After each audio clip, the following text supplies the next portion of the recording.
अब class 12th में हम चैप्टर 3 देख रहे हैं। Classes classes in Python. तो इसमें हम देखेंगे कि नेम स्पेस और स्कोप रूल्स क्या है, क्लासेस को कैसे डिफाइन करेंगे, उसके एट्रीब्यूट मेथड। हम ये इनिट मेथड देखेंगे, फिर सेल्फ क्या होता है, इंस्टेंस ऑब्जेक्ट देखेंगे, एट्रीब्यूट और इंस्टेंस एट्रीब्यूट, क्लास के एट्रीब्यूट और इंस्टेंस एट्रीब्यूट के बीच में डिफरेंस देखेंगे, और कैसे मेथड हम डायनेमिकली जोड़ सकते हैं। एट्रीब्यूट और मेथड को कैसे एक्सेस करेंगे, बिल्ट इन क्लास एट्रीब्यूट क्या होते हैं, जैसे DICT, DOC, name, module, class basis. ऐसे हम DEL देखेंगे, STR देखेंगे, और डेटा हाइडिंग क्या होती है, साथ में स्टैटिक मेथड्स और गार्बेज कलेक्शन यानी कि डिस्ट्रॉइंग ऑब्जेक्ट्स, पाइथन कैसे इसे करती है। पहले चैप्टर में जो हमने इसके पहले देखे, उसमें हमने देखा कि क्लासेस और ऑब्जेक्ट्स बहुत इंपॉर्टेंट कैरेक्टरिस्टिक है किसी भी ऑब्जेक्ट ओरिएंटेड प्रोग्रामिंग लैंग्वेज। तो सबसे पहली चीज जो होती है उसमें क्लास को आइडेंटिफाई करना, और उसी क्लास से फिर ऑब्जेक्ट बनते हैं और बाकी चीज आती है, जैसे कि इनकैप्सुलेशन है, एब्स्ट्रैक्शन है, इनहेरिटेंस है। इसमें हम क्लासेस के बारे में स्पेसिफिकली बात करने वाले हैं, और क्योंकि पाइथन पूरी तरीके से ऑब्जेक्ट ओरिएंटेड है, तो आप अपनी खुद की क्लास बनाएंगे, इनहेरिट कर सकते हैं आपकी अपनी class, built in classes, instantiate कर सकते हैं क्लासेस को जो आपने बनाई है। लेकिन इससे पहले कि हम शुरुआत करें, पहले जान लें कि नेम स्पेसेस और स्कोप रूल्स क्या है पाइथन में। तो नेम स्पेसेस क्या है, जो हमने पहले देखा कि वेरिएबल रिफर करता है किसी ऑब्जेक्ट को। वो तब क्रिएट होते हैं जब वो सबसे पहले इसमें असाइन की जाएगी वैल्यू, कोई ना कोई वैल्यू असाइन की जाएगी। बल्कि ये समझा जाए कि वेरिएबल ये बाउंड होते हैं वैल्यूज से असाइनमेंट ऑपरेटर लेके। जैसे अगर आप x इक्वल टू 2 कर रहे हैं, तो ये x वेरिएबल इस 2 से बाउंड हो गया असाइनमेंट ऑपरेटर के तहत। तो नेम स्पेस क्या है? नेम स्पेस एक जगह है, एक प्लेस है, जहां पर आप वैल्यू या वेरिएबल नाम को स्टोर करेंगे, और जो वैल्यू होगी इस वेरिएबल की, वो बाउंड हो जाएगी, वो जुड़ जाएगी इस नेम स्पेस के साथ। तो ये नेम स्पेस क्या है? एक मैपिंग है नेम्स की ऑब्जेक्ट के साथ मैपिंग है। यानी ये ऐसी चीज है जो एसोसिएट करती है या लिंक करती है नाम को उनकी वैल्यू के साथ। अगर हम समझ में आए बहुत आसान तरीके से, एक ऐसी जगह, एक ऐसा एड्रेस, एक ऐसा घर जहां पर नाम रहता है, ये हम क्रिएट करेंगे अलग अलग जगह पे। इनका स्कोप या इनकी लाइफ टाइम अलग अलग होगी। तो नेम स्पेसेस के कुछ हम एग्जांपल देख लेते हैं। एक है यहाँ पर बिल्ट इन नेम्स, जैसे आपका मैक्स फंक्शन है, मीन फंक्शन है, ये सारे बिल्ट इन एक्सेप्शन ये नेम्स है। ये तब क्रिएट होते हैं जब पाइथन अप होता है, पाइथन स्टार्ट होता है, या पाइथन इंटरप्रेटर स्टार्ट होता है, और कभी भी ये डिलीट नहीं होते। बिल्ट इन नेम्स, ये मॉड्यूल जिसे हम कहते हैं बिल्ट इन, इस मॉड्यूल में रहते हैं, इनकी जगह है। ग्लोबल नेम, ये ग्लोबल नेम क्या है, हमने अभी देखा बिल्ट इन। अब ग्लोबल नेम क्या है मॉड्यूल में? अगर आप ग्लोबल नेम स्पेस की बात करें किसी मॉड्यूल के लिए, ये तब क्रिएट होते हैं जब मॉड्यूल की डेफिनेशन रीड की जाती है, और जब तक इंटरप्रेटर रहता है ये तब तक जारी रहेगी। जो भी इंटरप्रेटर का इन्वोकेशन होगा, जो भी स्टेटमेंट एग्जीक्यूट हो रहा है, चल रहा है, और आपका इंटरप्रेटर इन्वोक हुआ, वो या तो आपकी स्क्रिप्ट फाइल पढ़ेगा या आप इंटरेक्शन करेंगे इंटरेक्टिव मोड में। तो ये मॉड्यूल जिसका नाम है मेन, उसके पार्ट होते हैं, और उनका जो प्रेजेंस है या उनका ग्लोबल नेम स्पेस है, उनके अपने खुद के ग्लोबल नेम स्पेस होते हैं। लोकल नेम क्या होगा? लोकल नेम फंक्शन का एक ध्यान रखिएगा, फंक्शन इन्वोकेशन में लोकल नेम क्या होंगे या लोकल नेम स्पेस क्या होते हैं। किसी भी फंक्शन के लिए एक फंक्शन क्या होता है, स्टेटमेंट होते हैं, और ये इनपुट लेता है, कुछ आउटपुट करता है, देता है आपको। तो लोकल नेम स्पेस किसी भी फंक्शन के लिए वो तब क्रिएट होते हैं जब फंक्शन को कॉल किया जाता है, जब वो फंक्शन कॉल होगा, और जैसे ही फंक्शन रिटर्न कर देगा, रिजल्ट आपको रिटर्न कर देगा, या कोई एरर आ जाएगी जिसको फंक्शन में हैंडल नहीं किया गया, तब उसके बाद ये लोकल नेम स्पेस डिलीट हो जाएगा, खत्म हो जाएगा। जितने भी रिकर्सिव इन्वोकेशन हो रहे हैं जो अपने आप को कॉल कर रहे हैं, उनके भी अपने अपने खुद के लोकल नेम स्पेस होते हैं। अगर हम बात करें क्लासेस और ऑब्जेक्ट की, तो जितने भी एट्रीब्यूट्स हैं उस ऑब्जेक्ट के, वो भी एक नेम स्पेस बनाते हैं। तो ध्यान रखिएगा, जो नेम है और अलग अलग नेम स्पेस है, इसके बीच में कोई भी रिलेशनशिप नहीं है। दो अलग अलग मॉड्यूल्स, ये एक मॉड्यूल अलग है, ये एक मॉड्यूल अलग है, उनमें सेम नाम के फंक्शन हो सकते हैं, कोई दिक्कत नहीं होगी, क्योंकि जब भी हम इस नेम स्पेस पे जाएंगे तब ये फंक्शन कॉल होगा, क्योंकि हमेशा मॉड्यूल नेम के साथ आपका फंक्शन कॉल होता है, राइट। इसका मतलब एक मॉड्यूल का जो सीएमपी फंक्शन है, कंपेयर फंक्शन है, वो दूसरे मॉड्यूल के कंपेयर फंक्शन से उसका कोई रिलेशन नहीं होगा, ये अपना काम करेगा, ये अपना काम करेगा। स्कोप रूल के बारे में बात करते हैं। स्कोप यानी कि उसका स्कोप कहां कहां है, किसी भी चीज का स्कोप कहां है। तो पाइथन, अगर किसी प्रोग्राम के बारे में बात करें, तो स्कोप वो ऐसी जगह होती है जहां पर पाइथन प्रोग्राम या पाइथन की जो स्टेटमेंट है, वहां पर नेम स्पेस डायरेक्टली एक्सेसिबल होता है, डायरेक्टली आप उसे एक्सेस कर सकते हैं। जहां पर वो जगह या लोकेशन उस जगह की विजिबिलिटी को डिफाइन करता है कि हाँ जी साहब, यहां पर ये विजिबल है, उसको हम स्कोप कह रहे हैं। ध्यान रखिएगा कि स्कोप हम स्टैटिकली डिटरमाइन करते हैं, यानी कि जब हम प्रोग्राम क्रिएट करेंगे, लेकिन जब वो यूज होगा तब वो डायनेमिकली होगा। जब प्रोग्राम रन होगा तब उसे यूज किया जाएगा, लेकिन स्टैटिकली क्रिएट करना पड़ता है, क्रिएट तब हो जाता है। जब भी एग्जीक्यूशन हो रहा हो, तो चार चीजें आपको बहुत ध्यान में रखनी होंगी जहां तक स्कोप रूल्स का सवाल है। पहला यह है कि पाइथन में हर नाम, जितने भी टाइप वेरिएबल हैं आपके, वो एक तरीके से देखे जाते हैं। इसका तात्पर्य यह हुआ कि चाहे आप नंबर ले, चाहे स्ट्रिंग ले, फंक्शन ले, टाइप्स ले, मॉड्यूल ले, क्लासेस ले, सबको एक नजर से देखा जाता है, सबको एक तरीके से ट्रीट किया जा सकता है, राइट। लेकिन नाम ऐसा नहीं कि सबको एक साथ डील करेगा, वो एक को ही रेफर करेगा एक टाइम। जैसे एक प्रोग्राम मैं आपको बताता हूँ, चाहे आपको ये बहुत अच्छे समझ में आएगा। जैसे हमने एक वेरिएबल बनाया VAR, 10+5 किया, प्रिंट करेंगे वेरिएबल को तो क्या आएगा 15, राइट। अब हमने एक फंक्शन बनाया, इसका नाम वेरिएबल का भी यही है, अब फंक्शन का नाम भी हमने VAR रखा। ये रिटर्न करेगा y इंटू 10, जो भी आप वैल्यू इसमें y डालेंगे वो 10 का गुणा करके आपको दिखाई देगी। हमने एक वेरिएबल बनाया और, अब ये स्ट्रिंग है, तो यहां पर एक इंटीजर हो गया, एक फंक्शन हो गया, एक आपका स्ट्रिंग हो गया, तीनों के नाम जो है VAR। हम प्रिंट VAR कराएंगे तो हेलो प्रिंट होगा। तो ये जो कोड देखा आपने, इसमें ये पहला VAR था इसके साथ, 15 के साथ, दूसरा बाइंड कर दिया आपने फंक्शन के साथ, तीसरी बाइंडिंग जो आपने की वेर की, क्यों लूज हो गई, ध्यान रखिएगा कि जो मैं कह रहा था हेलो, वो तीसरी variable, the previous binding of where of 15, तीन चीजें बताई मैंने, 15, फिर फंक्शन, फिर आपका हो गया तीसरा पार्ट जो हेलो। जो पहली बाइंडिंग है, जैसे ही आपने ये दूसरा फंक्शन क्रिएट किया, पहली बाइंडिंग खत्म हो गई, क्योंकि अब फंक्शन के साथ बाइंडिंग हो गई वेर की। वेर पहले इससे बाइंड था, अब इससे बाइंड हो गया। उसके बाद जैसे ही आपका हेलो के साथ बाइंड किया आपने, ये इसको तो खत्म हो चुका है, यहां पर आ जाएगा, ओके। अब वेर स्ट्रिंग के साथ बाउंड हुआ जो कि हेलो है हमारा, तो अब फंक्शन के साथ कोई बाइंडिंग नहीं रही।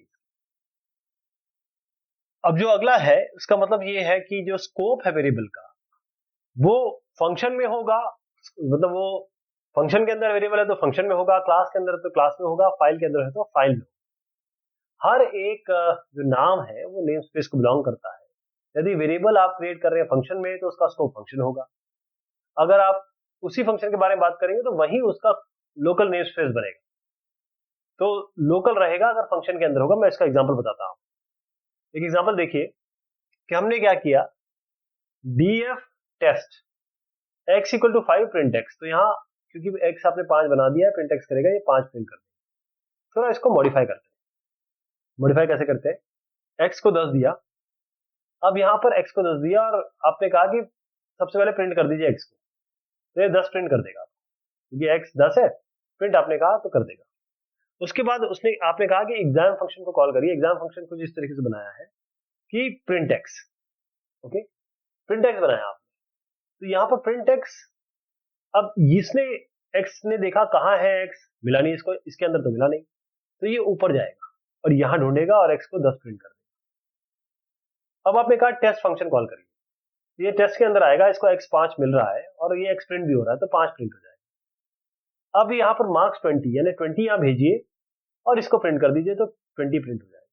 ठीक है, ये क्लियर हो गया। तो ये प्रिंटिंग इस तरीके से हो रही है कि आपके पहले वाले में वो जब पहला प्रिंट था वो ग्लोबल था, उसके बाद जो प्रिंट आए वो सब अंदर क्योंकि वैल्यू मिल गई वो हो गए, और इस वाले में बस ये चीज हुई, ये वाले में कि इनको जब मिला नहीं, यहां जब मिला नहीं तो इन्होंने इसको ढूंढ लिया, राइट। अब देखिएगा, अब एक दूसरी चीज है इसमें कि जो नाम है वो किसको बिलोंग करता है, नेम स्पेस को, जहां वो बाइंड हो रहे हैं। वो बाइंड पहले हो रहे हैं या बाद में हो रहे हैं, इससे फर्क नहीं पड़ता। इसीलिए पाइथन को हम कहते हैं लेक्सिकली स्कोप लैंग्वेज। जो वेरिएबल स्कोप है पूरी तरीके से इस तरीके डिटरमाइन होगा कि वेरिएबल की लोकेशन क्या है, सोर्स कोड, फंक्शन कॉल से नहीं होगा। अगर बाइंडिंग वेरिएबल की किसी फंक्शन के अंदर है तो वेरिएबल नाम लोकल रहेगा। मैं इसको समझाता हूं आपको, तो ध्यान से समझिएगा इसमें क्या आएगा। x इक्वल टू 10 दिया आपने, ओके, और आपने कहा कि फंक्शन 1 को कॉल करिए जरा।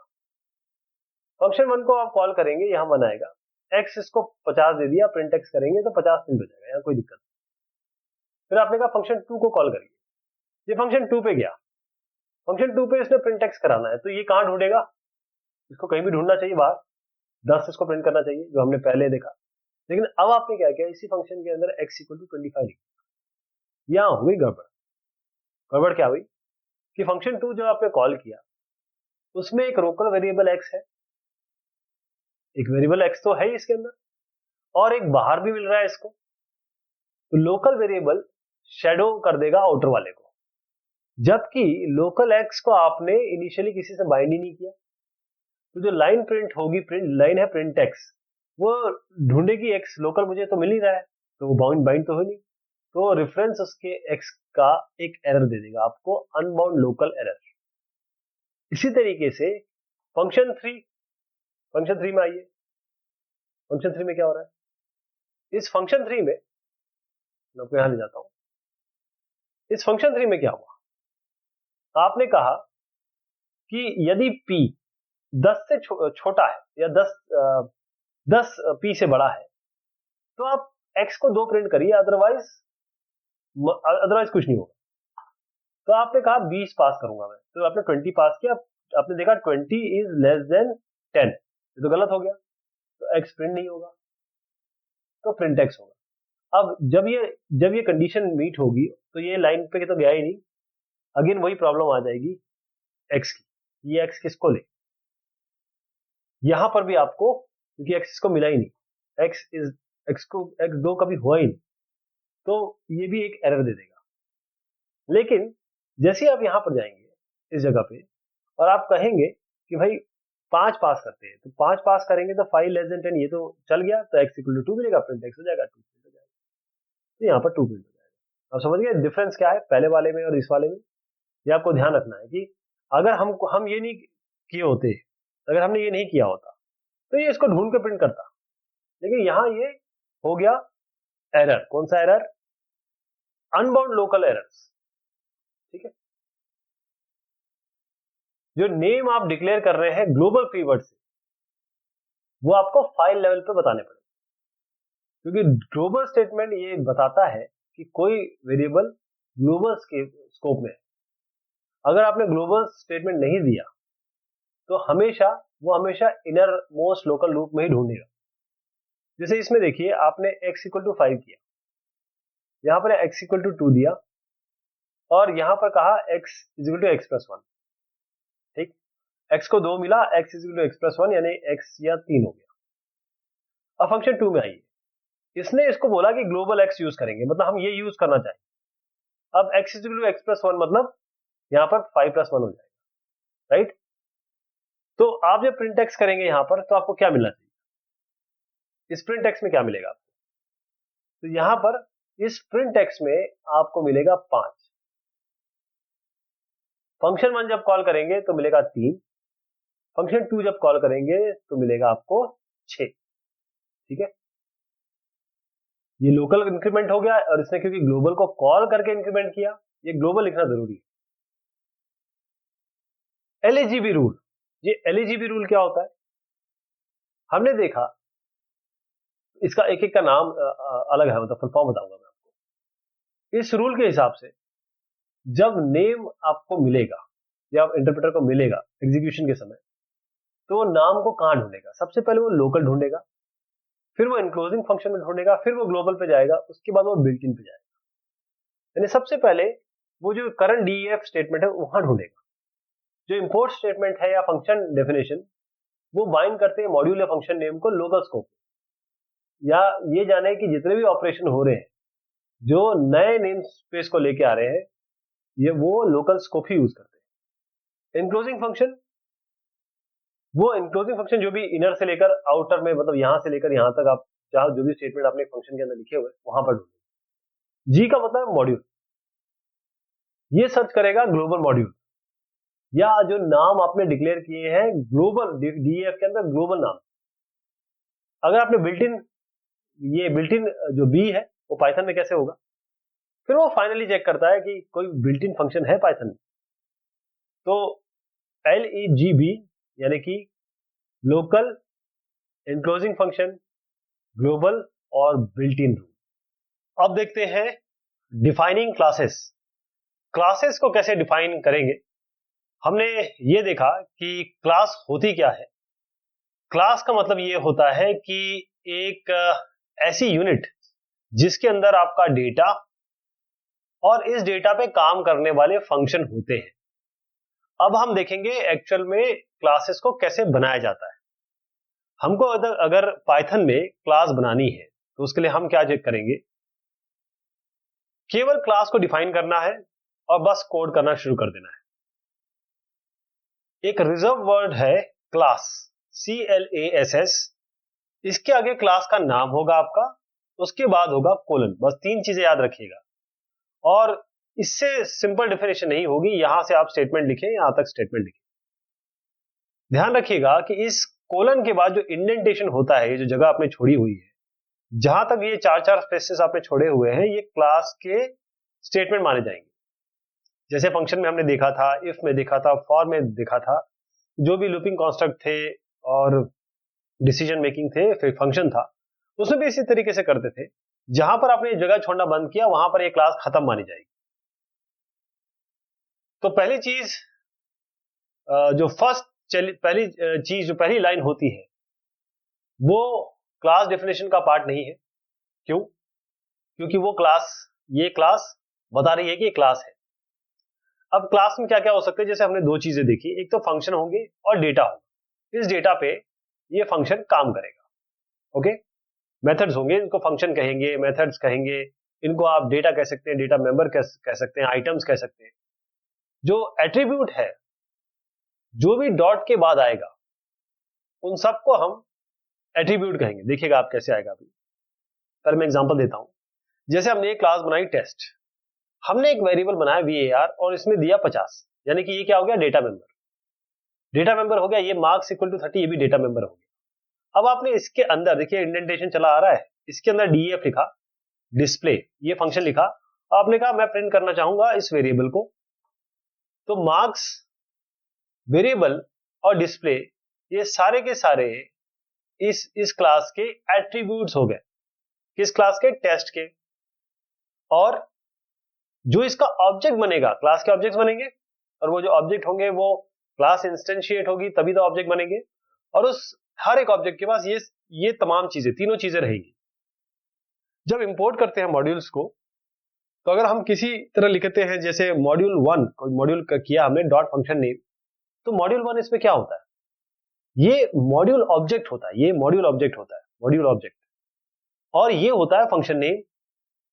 ये बेसिकली मेथड होता है जिसको हम रेफर कैसे कर रहे हैं, इससे बोले हम बोल रहे हैं कि मॉड्यूल 1 के अंदर फंक्शन नेम है डॉट, देखा आपने डॉट, तो यही बोला था मैंने कि डॉट के बाद जो भी चीज आएगी वो सारी एट्रीब्यूट होती है। जो मॉड्यूल के एट्रीब्यूट है और जो ग्लोबल नेम है उसको हम एक ही नेम स्पेस में रखते हैं, यानी कि एक ही इंडेंटेशन समझ लीजिए अभी फिलहाल के लिए। ये जो आपका अभी लिखा एक नेम स्पेस में आ गया है। अब एक और चीज देखते हैं इसमें, क्लास डेफिनेशन। फंक्शन जो हमने डिफाइन किया डीईएफ से, ये ध्यान दीजिएगा कि डेफ स्टेटमेंट इससे पहले आप दें, क्लास ऐसे बनाएं, डेफ फंक्शन ऐसे दें, उसके बाद उसे यूज करें, पहले यूज ना करें और उसके पहले यूज आपने कर दिया उसके बाद उसको डिफाइन करें।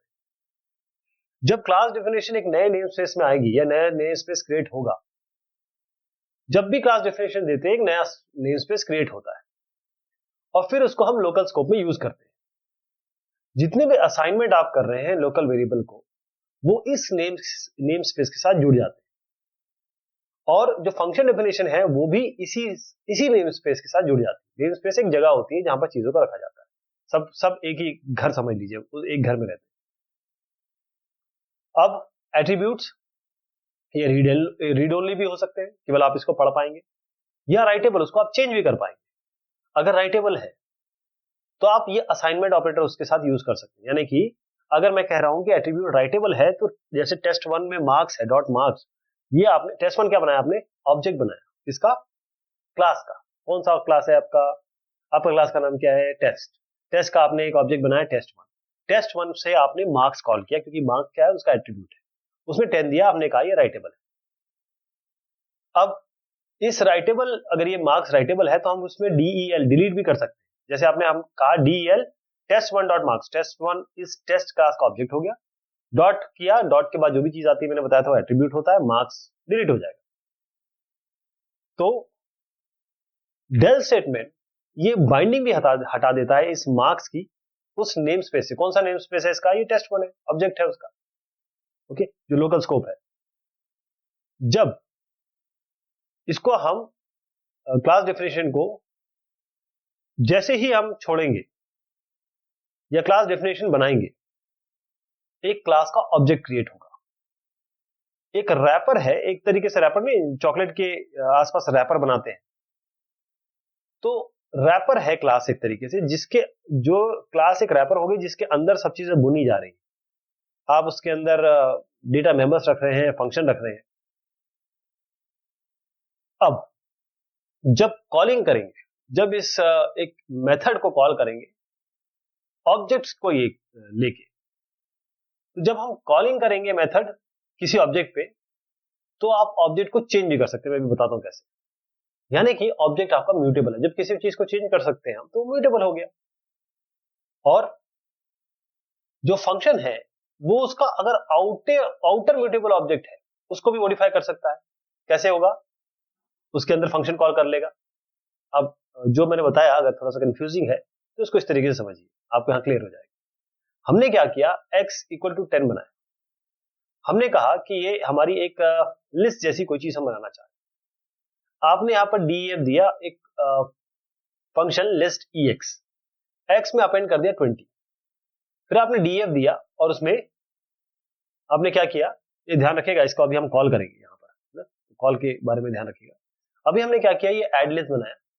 अब हमने क्या किया कि x में x को दिया 30 40, राइट, x डॉट अपेंड 50। अब आपको क्या लगता है, जब x में अपेंड करेंगे 20 तो इसमें होना चाहिए, इसके लिए लोकल है तो इसमें होना चाहिए। जब आप प्रिंट करेंगे x को पहली बार, जब प्रिंट x करेंगे तो आपको क्या मिलना चाहिए, अभी आपके पास x क्या है, 10 है। जैसे आप प्रिंट x करेंगे ये x प्रिंट होगा, यानी कि आपका 10 प्रिंट होगा, राइट। अब जरा इस फंक्शन पे आइए, लिस्ट EX, लिस्ट EX को कॉल कर लीजिए। जैसे लिस्ट EX कॉल होगा, इस x में 20 अपेंड हो जाएगा, यानी 10 के साथ 20 अपेंड हो जाएगा। अब आप यहां पर इस फंक्शन को कॉल करने के बाद प्रिंट एक्स कर रहे हैं, तो 1020 आपका प्रिंट हो जाएगा। ये हो गया प्रिंट। अब ये भी खत्म हो गया। अब आपने कहा एड लिस्ट फंक्शन कॉल करते हैं। एड लिस्ट फंक्शन कॉल किया यहाँ पे। इस एड लिस्ट को कॉल करते ही आपने क्या किया, ये एक्स बनाया, एक्स के साथ अपेंड कर दिया, 50 यहाँ अपेंड। इस एड लिस्ट के चलाने के बाद आपने फिर प्रिंट एक्स किया, 3 बार प्रिंट एक्स किया। तीसरी बार जब प्रिंट एक्स किया 30, 40 और 50 आ गया इसमें, तो ये आ गया। तो इस तरीके से हम लोकल स्कोप में मेथड कॉलिंग के थ्रू इसको आउटर को भी म्यूटेट कर सकते हैं, चेंज कर सकते हैं। जो लिस्ट एक्स कॉल हुआ उसने क्या किया, उसने ग्लोबल एक्स को अपेंड किया, जबकि एड लिस्ट जब आपने कॉल किया तो उसने अपने जो इसको नहीं तो ग्लोबल को किया, उसने रेफर किया लोकल को जो उसके अंदर था, क्योंकि उसके अंदर मिला। अब डेटा एट्रीब्यूट्स, जो डेटा एट्रीब्यूट्स है वो भी ओवरराइड कर सकते हैं मेथड एट्रीब्यूट उसी नाम के अगर है। इसका मतलब ये है कि यदि डेटा एट्रीब्यूट, एक फंक्शन में क्या होता है, डेटा होता है, फंक्शन डेटा होता है, एक क्लास में डेटा और फंक्शन होता है। इसका मतलब ये है कि यदि डेटा एट्रीब्यूट किसी क्लास का और मेथड एट्रीब्यूट उसी स्कोप में है, सेम स्कोप में है, तो डेटा एट्रीब्यूट को पहली प्रायोरिटी मिलने वाली है। ये हम इसलिए करते हैं और हम इस तरीके से प्रोग्रामिंग करेंगे कि कोई भी नाम जो एक जैसे है उसका कॉन्फ्लिक्ट ना हो। तो उसके लिए हम कन्वेंशन क्या लिखेंगे, देखिए हमेशा मेथड नेम को आप कैपिटलाइज कर दीजिए, बड़ा कर दीजिए, मतलब शुरुआत उसकी कैपिटल से करिए, और जो डेटा एट्रीब्यूट नेम है उसके साथ एक यूनिक स्ट्रिंग लगा दीजिए, जैसे अंडरस्कोर लगा दीजिए। हमेशा ध्यान रखिए क्योंकि फंक्शन काम कर रहे हैं तो उसके लिए वर्ब्स यूज करिए। कोई एक्शन होता है ना, मेथड यानी कि फंक्शन हो रहा है तो वर्ब लगा दीजिए। डेटा एट्रीब्यूट के लिए नाउन यूज करिए। अगर क्लास के पास कोई स्टेटमेंट नहीं है, यानी एक क्लास जिसमें एट्रीब्यूट भी नहीं है, मेथड भी नहीं है, तो एक कीवर्ड PASS पास उसको दिया जाता है क्लास के अंदर। जैसे हमने क्लास बनाई मोबाइल, इसके अंदर हमने ना तो कुछ डेटा मेंबर डाले ना फंक्शन डाले, हमने केवल यहां PASS लिख दिया। ये PASS ऐसा अपने आप नहीं लिखा, ये एक कीवर्ड है, दिस इज अ कीवर्ड। इसका देने का तात्पर्य क्या हुआ, मीनिंग क्या हुआ, इसका मतलब सीधी बात है पास हमने कर दिया। We don't want to give any class any data member और फंक्शन, हमने पास कर दिया, इसके अंदर कुछ नहीं दिया। तो कुछ ना कुछ तो डेफिनेशन में होना चाहिए, इसीलिए हम पास लिख दें। अगर हम केवल ये लिख दें तो इसका क्या मतलब होगा, क्लास मोबाइल लिख दें यहां पर, इसका मतलब क्या होगा, कुछ नहीं लिखा आपने। तो उसके लिए पाइथन ने पास कहा है कि आप पास लिख दीजिए। ये पास स्टेटमेंट कुछ भी नहीं करता है। अब कंस्ट्रक्टर्स, कंस्ट्रक्टर क्या होते हैं, पहले तो आप ध्यान दीजिए कि कंस्ट्रक्टर में हम ये अंडरस्कोर इनिट अंडरस्कोर ये यूज करेंगे। कंस्ट्रक्टर एक ऐसा मेथड होता है, आप इसको ऐसे समझिए कि आप किसी चीज को इनिशियलाइज करना चाहते हैं और आप चाहते हैं कि उसको इनिशियलाइज करने के लिए, कोई भी इनिशियलाइज करने के लिए कोई वैल्यू दें, या आप खुद इनिशियलाइज करने के लिए कुछ ऐसी चीज बन जाए कि जब भी मैं ऑब्जेक्ट बनाऊं कुछ ना कुछ चीज अपने आप इनिशियलाइज हो जाए, मुझे उसमें काम ना करना पड़े, मैं बाद में उसमें अपना काम करता रहूं। तो कंस्ट्रक्टर एक स्पेशल मेथड होता है जो डेटा मेंबर जो क्लास के हैं उनको इनिशियलाइज करने के काम में आता है, उनकी शुरुआत करने में काम में आता है। तो जो बिल्ट इन मेथड है अंडरस्कोर इनिट अंडरस्कोर, ये कंस्ट्रक्टर है, ये एक सॉर्ट ऑफ कंस्ट्रक्टर है। यहां ध्यान रखिए ये एक अंडरस्कोर नहीं है, ये डबल अंडरस्कोर है, इसलिए इतनी लंबी लाइन दिख रही है। 2 अंडरस्कोर है ये, ध्यान रखिएगा आप कि इसमें 2 अंडरस्कोर है, बिगिनिंग में भी एंड में भी। ये पहला मेथड होता है जो हम डिफाइन करते हैं क्लास में, इनफैक्ट ये पहला ही मेथड होता है, ये पहला पीस ऑफ कोड होता है जो जब भी आप एक क्लास का इंस्टेंस बनाएंगे या कि ऑब्जेक्ट बनाएंगे, ये सबसे पहले चल जाएगा, अपने आप चल जाएगा। ये भी ध्यान रखना पड़ेगा आपको कि जो ऑब्जेक्ट है अंडरस्कोर डबल अंडरस्कोर अंडरस्कोर ये कॉल होगा। जैसे ये कॉल होगा तो नए इंस्टेंस के लिए आपने रेफरेंस क्रिएट कर दिया पहले आर्गुमेंट के लिए, सेल्फ। क्या है ये, सेल्फ, अपना, अपने आप। इसके बारे में बताऊंगा, सेल्फ के बारे में बात करेंगे। अभी ये ध्यान रखिए कि जब हम कंस्ट्रक्ट करते हैं अंडरस्कोर इनिट अंडरस्कोर, ये अपने आप कॉल होता है, और ये सेल्फ, ये रेफरेंस देता है सेल्फ को। इनिट मेथड के सेल्फ को, मतलब इनिट के अंदर एक मेथड है जो सेल्फ है, ये उसको करता है। अब इसको समझिए कैसे हो रहा है। हमने एक क्लास लिखा, इनिशियलाइज करना चाहते हैं हम, ये एग्जांपल हम दे रहे हैं इसका, इनिट का, 2 अंडरस्कोर के साथ। हमने कहा INT VAR DF, ये अंडरस्कोर डबल स्कोर, अब मैं इसको अंडरस्कोर ही बोलूंगा डबल स्कोर को, तो अंडरस्कोर इनिट अंडरस्कोर, आपने कहा सेल्फ, राइट, कॉमा देके var इक्वल टू 10 कर दिया। ध्यान रखिएगा कि जैसे हमने var इक्वल टू 10 किया और उसके बाद हमने कहा इनिशियलाइज डॉट, ये है ना initialize dot var equal to var, तो var जैसे हम ये चलाएंगे, इसका एक इंस्टेंस बनाएंगे, अपने आप var को 10 की वैल्यू मिल जाएगी। यानी कि ये जब भी क्लास बनेगी और क्लास का जैसे ही आप इंस्टेंस बनाएंगे, ऑब्जेक्ट बनाएंगे, अपने आप var को 10 की वैल्यू मिल जाएगी। अगर आप कहीं डिस्प्ले करते हैं इसको var को, तो ये क्या प्रिंट करेगा, 10 प्रिंट करेगा। ये जो इनिट आपका मेथड है, फंक्शन है बेसिकली, ये कितने भी आर्गुमेंट ले सकता है, ये फंक्शन की तरह है। और जहां हमने यहां दिया, यहां हमने डिफॉल्ट वैल्यू तो दी, तो डिफॉल्ट वैल्यू फंक्शन जो क्या करता है, फंक्शन में हम डिफॉल्ट वैल्यू दे सकते हैं। तो हम ये जो डिफॉल्ट वैल्यू है या इनिशियल वैल्यू है, वो इस वेरिएबल को, या फिर आप कहिए कि डेटा मेंबर को, ये डेटा मेंबर ही तो है, इसको पास कर दिया हमने। ध्यान रखिएगा कि ये डिफॉल्ट वैल्यू पास करना, ये अच्छी प्रोग्रामिंग तकनीक है। ओके, तो हमने डिफॉल्ट वैल्यू इसमें क्या दी, 10। जैसे हम क्लास डेफिनेशन देंगे, तो ऑब्जेक्ट डॉट INIT सेल्फ, और यहां पर जो आपका आर्गुमेंट है ये अपने आप कॉल हो जाएगा जब भी आप क्लास का एक ऑब्जेक्ट बनाएंगे। जो आपने यहां पर पास किए हैं वो अपने आप डिफॉल्ट वैल्यू वेरिएबल जो बने हैं उसके अंदर, जो आपने डेटा आइटम बनाए हैं, उन सबको मिल जाएंगे।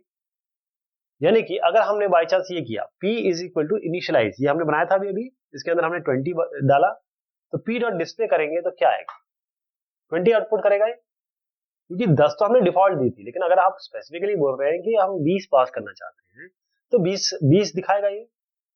अगर आपने कोई आर्गुमेंट पास नहीं किया बाय चांस, जब आप ऑब्जेक्ट क्रिएट करते हैं, तो इनिट क्या करेगा, तो वो var की डिफॉल्ट वैल्यू ले लेगा जो 10 थी, और 10 को आउटपुट कर देगा। अगर बाई चांस ये नहीं करते, आप केवल इनिशियलाइज लिखते और प्रिंट करते, तो वो क्या करता, 10 को दिखा देता, क्योंकि ऑलरेडी आप डिफॉल्ट वैल्यू दे चुके हैं। अपने आगे आपने नहीं दिया, लेकिन क्योंकि डिफॉल्ट में दे चुके हैं तो 10 दिखा देगा। तो पहला आर्ग्यूमेंट हर एक क्लास मेथड का अंडरस्कोर इनिट अंडरस्कोर को लेके, ये हमेशा एक रेफरेंस होता है, इस तरीके रेफरेंस या फिर एक पॉइंटर समझ लीजिए। जो भी करंट इंस्टेंस है उस क्लास की, वो होती है। मैं आपको इसको समझाता हूं। जैसे एक क्लास है, इसके आपने एक ऑब्जेक्ट 1 बना दिया, ऑब्जेक्ट 2 बना दिया, ऐसे ऑब्जेक्ट 50 बना दिए, 50 बना दिए। अब इसमें आप 48 के साथ डील कर रहे हैं, 48 के साथ डील कर रहे हैं, तो ये जो ये वाला जो होता है ना, पहला आर्गुमेंट हर एक क्लास मेथड का, इसके साथ ये 48 को रिफर कर रहा होगा। इसको हम कहते हैं सेल्फ। अगर हम सेल्फ ढूंढेंगे 48 मिलेगा। तो जो भी आपका ऑब्जेक्ट बनेगा या जो इंस्टेंस है जिसका मेथड कॉल हो रहा है, अब इस 50 में इसका हो रहा होगा, तो ये इसको पॉइंट कर रहा होगा। INIT मेथड कुछ भी रिटर्न नहीं करता है, ध्यान रखिएगा, it never returns a value. अब सेल्फ, अभी हमने ये जब बात की, आपको जरा थोड़ा सा लगा होगा ये सेल्फ है क्या, तो जरा सेल्फ के बारे में बात करते हैं। इंपॉर्टेंस क्या है सेल्फ की। सेल्फ मतलब होता है कि आपको जो पहले प्रोग्रामिंग लैंग्वेजेस थी, उसमें हमारे पास कुछ ऐसा था जिसे हम प्रेजेंट ऑब्जेक्ट को पॉइंट कर सकते थे, राइट। तो क्लास मेथड बाकी ऑर्डिनरी फंक्शंस जो आप बनाएंगे, उनके क्लास मेथड और ऑर्डिनरी फंक्शन के बीच में अंतर क्या है। इसमें एक एक्स्ट्रा आर्गुमेंट होगा जो पैरामीटर लिस्ट में दिखाई देगा, वो क्या होगा, उसे कहते हैं हम सेल्फ, जो अपने आप को रिफर कर रहा होगा। सेल्फ मतलब मैं ऑब्जेक्ट बना हूं, मैं अपने आप को रिफर कर रहा हूं, ओके। लेकिन आपको यहां पर कोई चीज देनी नहीं पड़ेगी। जब आप कॉल करेंगे तो पाइथन आपको ये खुद ही प्रोवाइड कराएगी। सेल्फ में आपको खुद ही देता हूं, बाकी आप अपना लिखते रहेंगे। सेल्फ ये रिजर्व्ड वर्ड नहीं है, self is not a reserved word, बस एक कन्वेंशन है। और हमेशा आप ध्यान रखिएगा कि कन्वेंशनल नेम जितना अच्छा आप लिखेंगे उतना आपका रीडेबल हो जाएगा प्रोग्राम। जब भी आप क्लास मेथड को डिफाइन करें तो एक्सप्लिसिटली सेल्फ लिखें पहला आर्गुमेंट, चाहे आप इनिट भी लिख रहे हैं तो भी सेल्फ पहला आर्गुमेंट लिखना चाहिए। अब ये भी समझना पड़ेगा कि हम कोई वैल्यू सेल्फ में क्यों नहीं देते जब ये मेथड कॉल होता है। जब आप कह रहे हैं कि हमने एक फंक्शन बनाया चाहे इनिट ही हो, उसके अंदर आप कह रहे हैं कि यहाँ सेल्फ होगा, अब बाकी चीज आप देते रहे, पहला आर्गुमेंट हमेशा ये रहता है। अभी आपने कहा, अब आप कह रहे हैं जब फंक्शन कॉल करेंगे तो ये सेल्फ नहीं देंगे, ऐसा क्यों? अगर मान लीजिए क्लास आपके पास ये माय फोटो है और इस क्लास का एक ऑब्जेक्ट आपने बना दिया माय ऑब्जेक्ट, तो जब आप इस ऑब्जेक्ट का एक मेथड कॉल करेंगे, जैसे मान लीजिए माय ऑब्जेक्ट डॉट करके मेथड कॉल करते हैं, जिसमें दो आर्गुमेंट आप पास कर रहे हैं, तो ये अपने आप कैसे कन्वर्ट हो जाएगा, ध्यान रखिएगा। ये कैसे होगा? आर्गुमेंट 1 और 2 तो आपने दिया है, लेकिन अपने आप कन्वर्ट हो जाएगा, यहां माय ऑब्जेक्ट होगा, मतलब यही ऑब्जेक्ट सेल्फ, मैं खुद, कॉमा आर्गुमेंट 1 कॉमा आर्गुमेंट 2, ये दोनों बनाए थे आपने। लेकिन जब ये देखेगा, पाइथन इंटरप्रेटर देखेगा इसे, तो वो इन दोनों को तो पीछे कर देगा, सामने एक माय ऑब्जेक्ट भी लगा देगा। तो इसका मतलब सेल्फ इतना स्पेशल हो गया, और इससे ये पता चल रहा है कि ये जो चीज है, एक ऐसा मेथड जो इसमें कोई भी आर्गुमेंट आप पास नहीं कर रहे, उसमें एक आर्गुमेंट तो रहेगा ही रहेगा जो कहेगा कहलाएगा सेल्फ, राइट? उसके अंदर एक जरूर चीज आर्गुमेंट होगी जिसे हम सेल्फ कह रहे हैं। तो सेल्फ एक इंस्टेंस आइडेंटिफायर है। जैसे मैंने कहा, आपने 50 ऑब्जेक्ट बना दिए, ऑब्जेक्ट 1 से लेकर ऑब्जेक्ट 50, आप 39th पे डील कर रहे हैं, कैसे पता चलेगा कि आप 39th ऑब्जेक्ट पे डील कर रहे हैं? कौन सा किस ऑब्जेक्ट का फंक्शन कॉल हो रहा है, उसके लिए सेल्फ बनाया गया है। तो जो भी मतलब this is required so that the statement within the method can have automatic access to the current instance attributes. मैं जो कहना चाह रहा हूं उसको समझिए कि मेरे पास एक क्लास के बहुत सारे इंस्टेंस हो सकते हैं, ऑब्जेक्ट्स हो सकते हैं। मैं किसको डील कर रहा हूं? तो करंट इंस्टेंस एट्रीब्यूट्स को मैं तभी डील कर पाऊंगा जब मेरे पास कोई तरीका होगा वो सेल्फ दे रहा। अब इसको जरा समझिए, एक और हम एग्जांपल लेते हैं। इसमें हम इनिट भी यूज कर रहे हैं, सेल्फ भी यूज कर रहे हैं। एक क्लास हमने बनाई मोबाइल, हमने यहां पर एक कमेंट दे दिया, ये एक सैंपल क्लास डेफिनेशन है। प्राइस हमने दिया 0, यानी कि एक पहला हमारा डेटा मेंबर बना। हमने एक मॉडल बनाया जिसको नल वैल्यू दे दी, राइट? अब हमने क्या किया, एक डीईएफ किया और इनिट, क्योंकि एक फंक्शन है, डीएफ इनिट कर दिया आपने। इसमें आपने क्या किया, सेल्फ दिया, प्राइस दिया, मॉडल इक्वल टू नन दिया। यानी हमने इसमें क्या किया, सेल्फ है इसके पास, एक ये हो गया प्राइस, और हमने ये मॉडल, जो ये प्राइस हो गया ये वाला, और model equal to none. Self dot price price, इसका मतलब जो भी आपका ऑब्जेक्ट उस समय बनेगा उसमें हम ये प्राइस की वैल्यू डालेंगे, और सेल्फ डॉट मॉडल में नो क्या लूबिया जैसे 720 आपने डाल दिया। डीएफ आपने कहा डिस्प्ले डेटा सेल्फ, प्रिंट कराया आपने सेल्फ डॉट प्राइस, यानी ये वाला डेटा आइटम इस फंक्शन के अंदर प्रिंट कराया, और सेल्फ डॉट मॉडल, मतलब ये आपने प्रिंट कराया। इसमें ध्यान से देखिए क्या क्या हुआ। जो वेरिएबल था प्राइस और मॉडल, ये क्लास वेरिएबल थे, ये वाले आपके क्लास वेरिएबल थे। ये वाला एक क्लास वेरिएबल, एक दूसरा क्लास वेरिएबल, ठीक है? दो क्लास वेरिएबल हमने बनाए। इसका मतलब सारे के सारे ऑब्जेक्ट जो बने होंगे उनके पास अपना प्राइस और अपना मॉडल होगा। इसको हम mobile dot price, mobile dot model ऐसे करके कर सकते हैं, क्लास में भी और क्लास के बाहर भी। जो पहला फंक्शन हमने बनाया वो था ये, दूसरा तो हमने खुद बनाया, यानी कि दो फंक्शन है इसके अंदर। एक तो ये फंक्शन है डीएफ, ये फंक्शन है, ये हमने खुद बनाया। ये इनिट फंक्शन हमको पाइथन खुद देता है। ये एक स्पेशल मेथड है जिसको हम कहते हैं कंस्ट्रक्टर, क्लास का कंस्ट्रक्टर या इनिशियलाइजेशन मेथड, जो पाइथन अपने आप कॉल करता है जब भी आप एक नया इंस्टेंस बनाएंगे या ऑब्जेक्ट बनाएंगे क्लास का। दूसरा ऑब्जेक्ट आपने कैसा, जैसे नॉर्मल फंक्शन हम लिखते हैं, पहला आर्गुमेंट हमने इसमें बस क्या किया कि पहला आर्गुमेंट हमने कुछ ना देखे सेल्फ दिया, यहां पर हमने खुद बनाया और खुद ही सेल्फ दे दिया। तो जब हम इसको कॉल कर रहे हैं तो जो इंस्टेंट नेम है वो ऑटोमेटिकली पहला आर्गुमेंट सेल्फ का ले लेगा। इसका मतलब ये कि जब जब डेफिनेशन देंगे, एक आपने क्लास कहा मोबाइल, और जैसे हमने जो बनाया क्लास मोबाइल है, इसका हमने इंस्टेंस बनाया, और मान लीजिए आपने ये दिया m is equal to mobile, ये क्लास है, आपने दिया है 1000 कॉमा सैमसंग, यहां पर कुछ नहीं दिया था आपने, और यहां पर आपने दिया सैमसंग।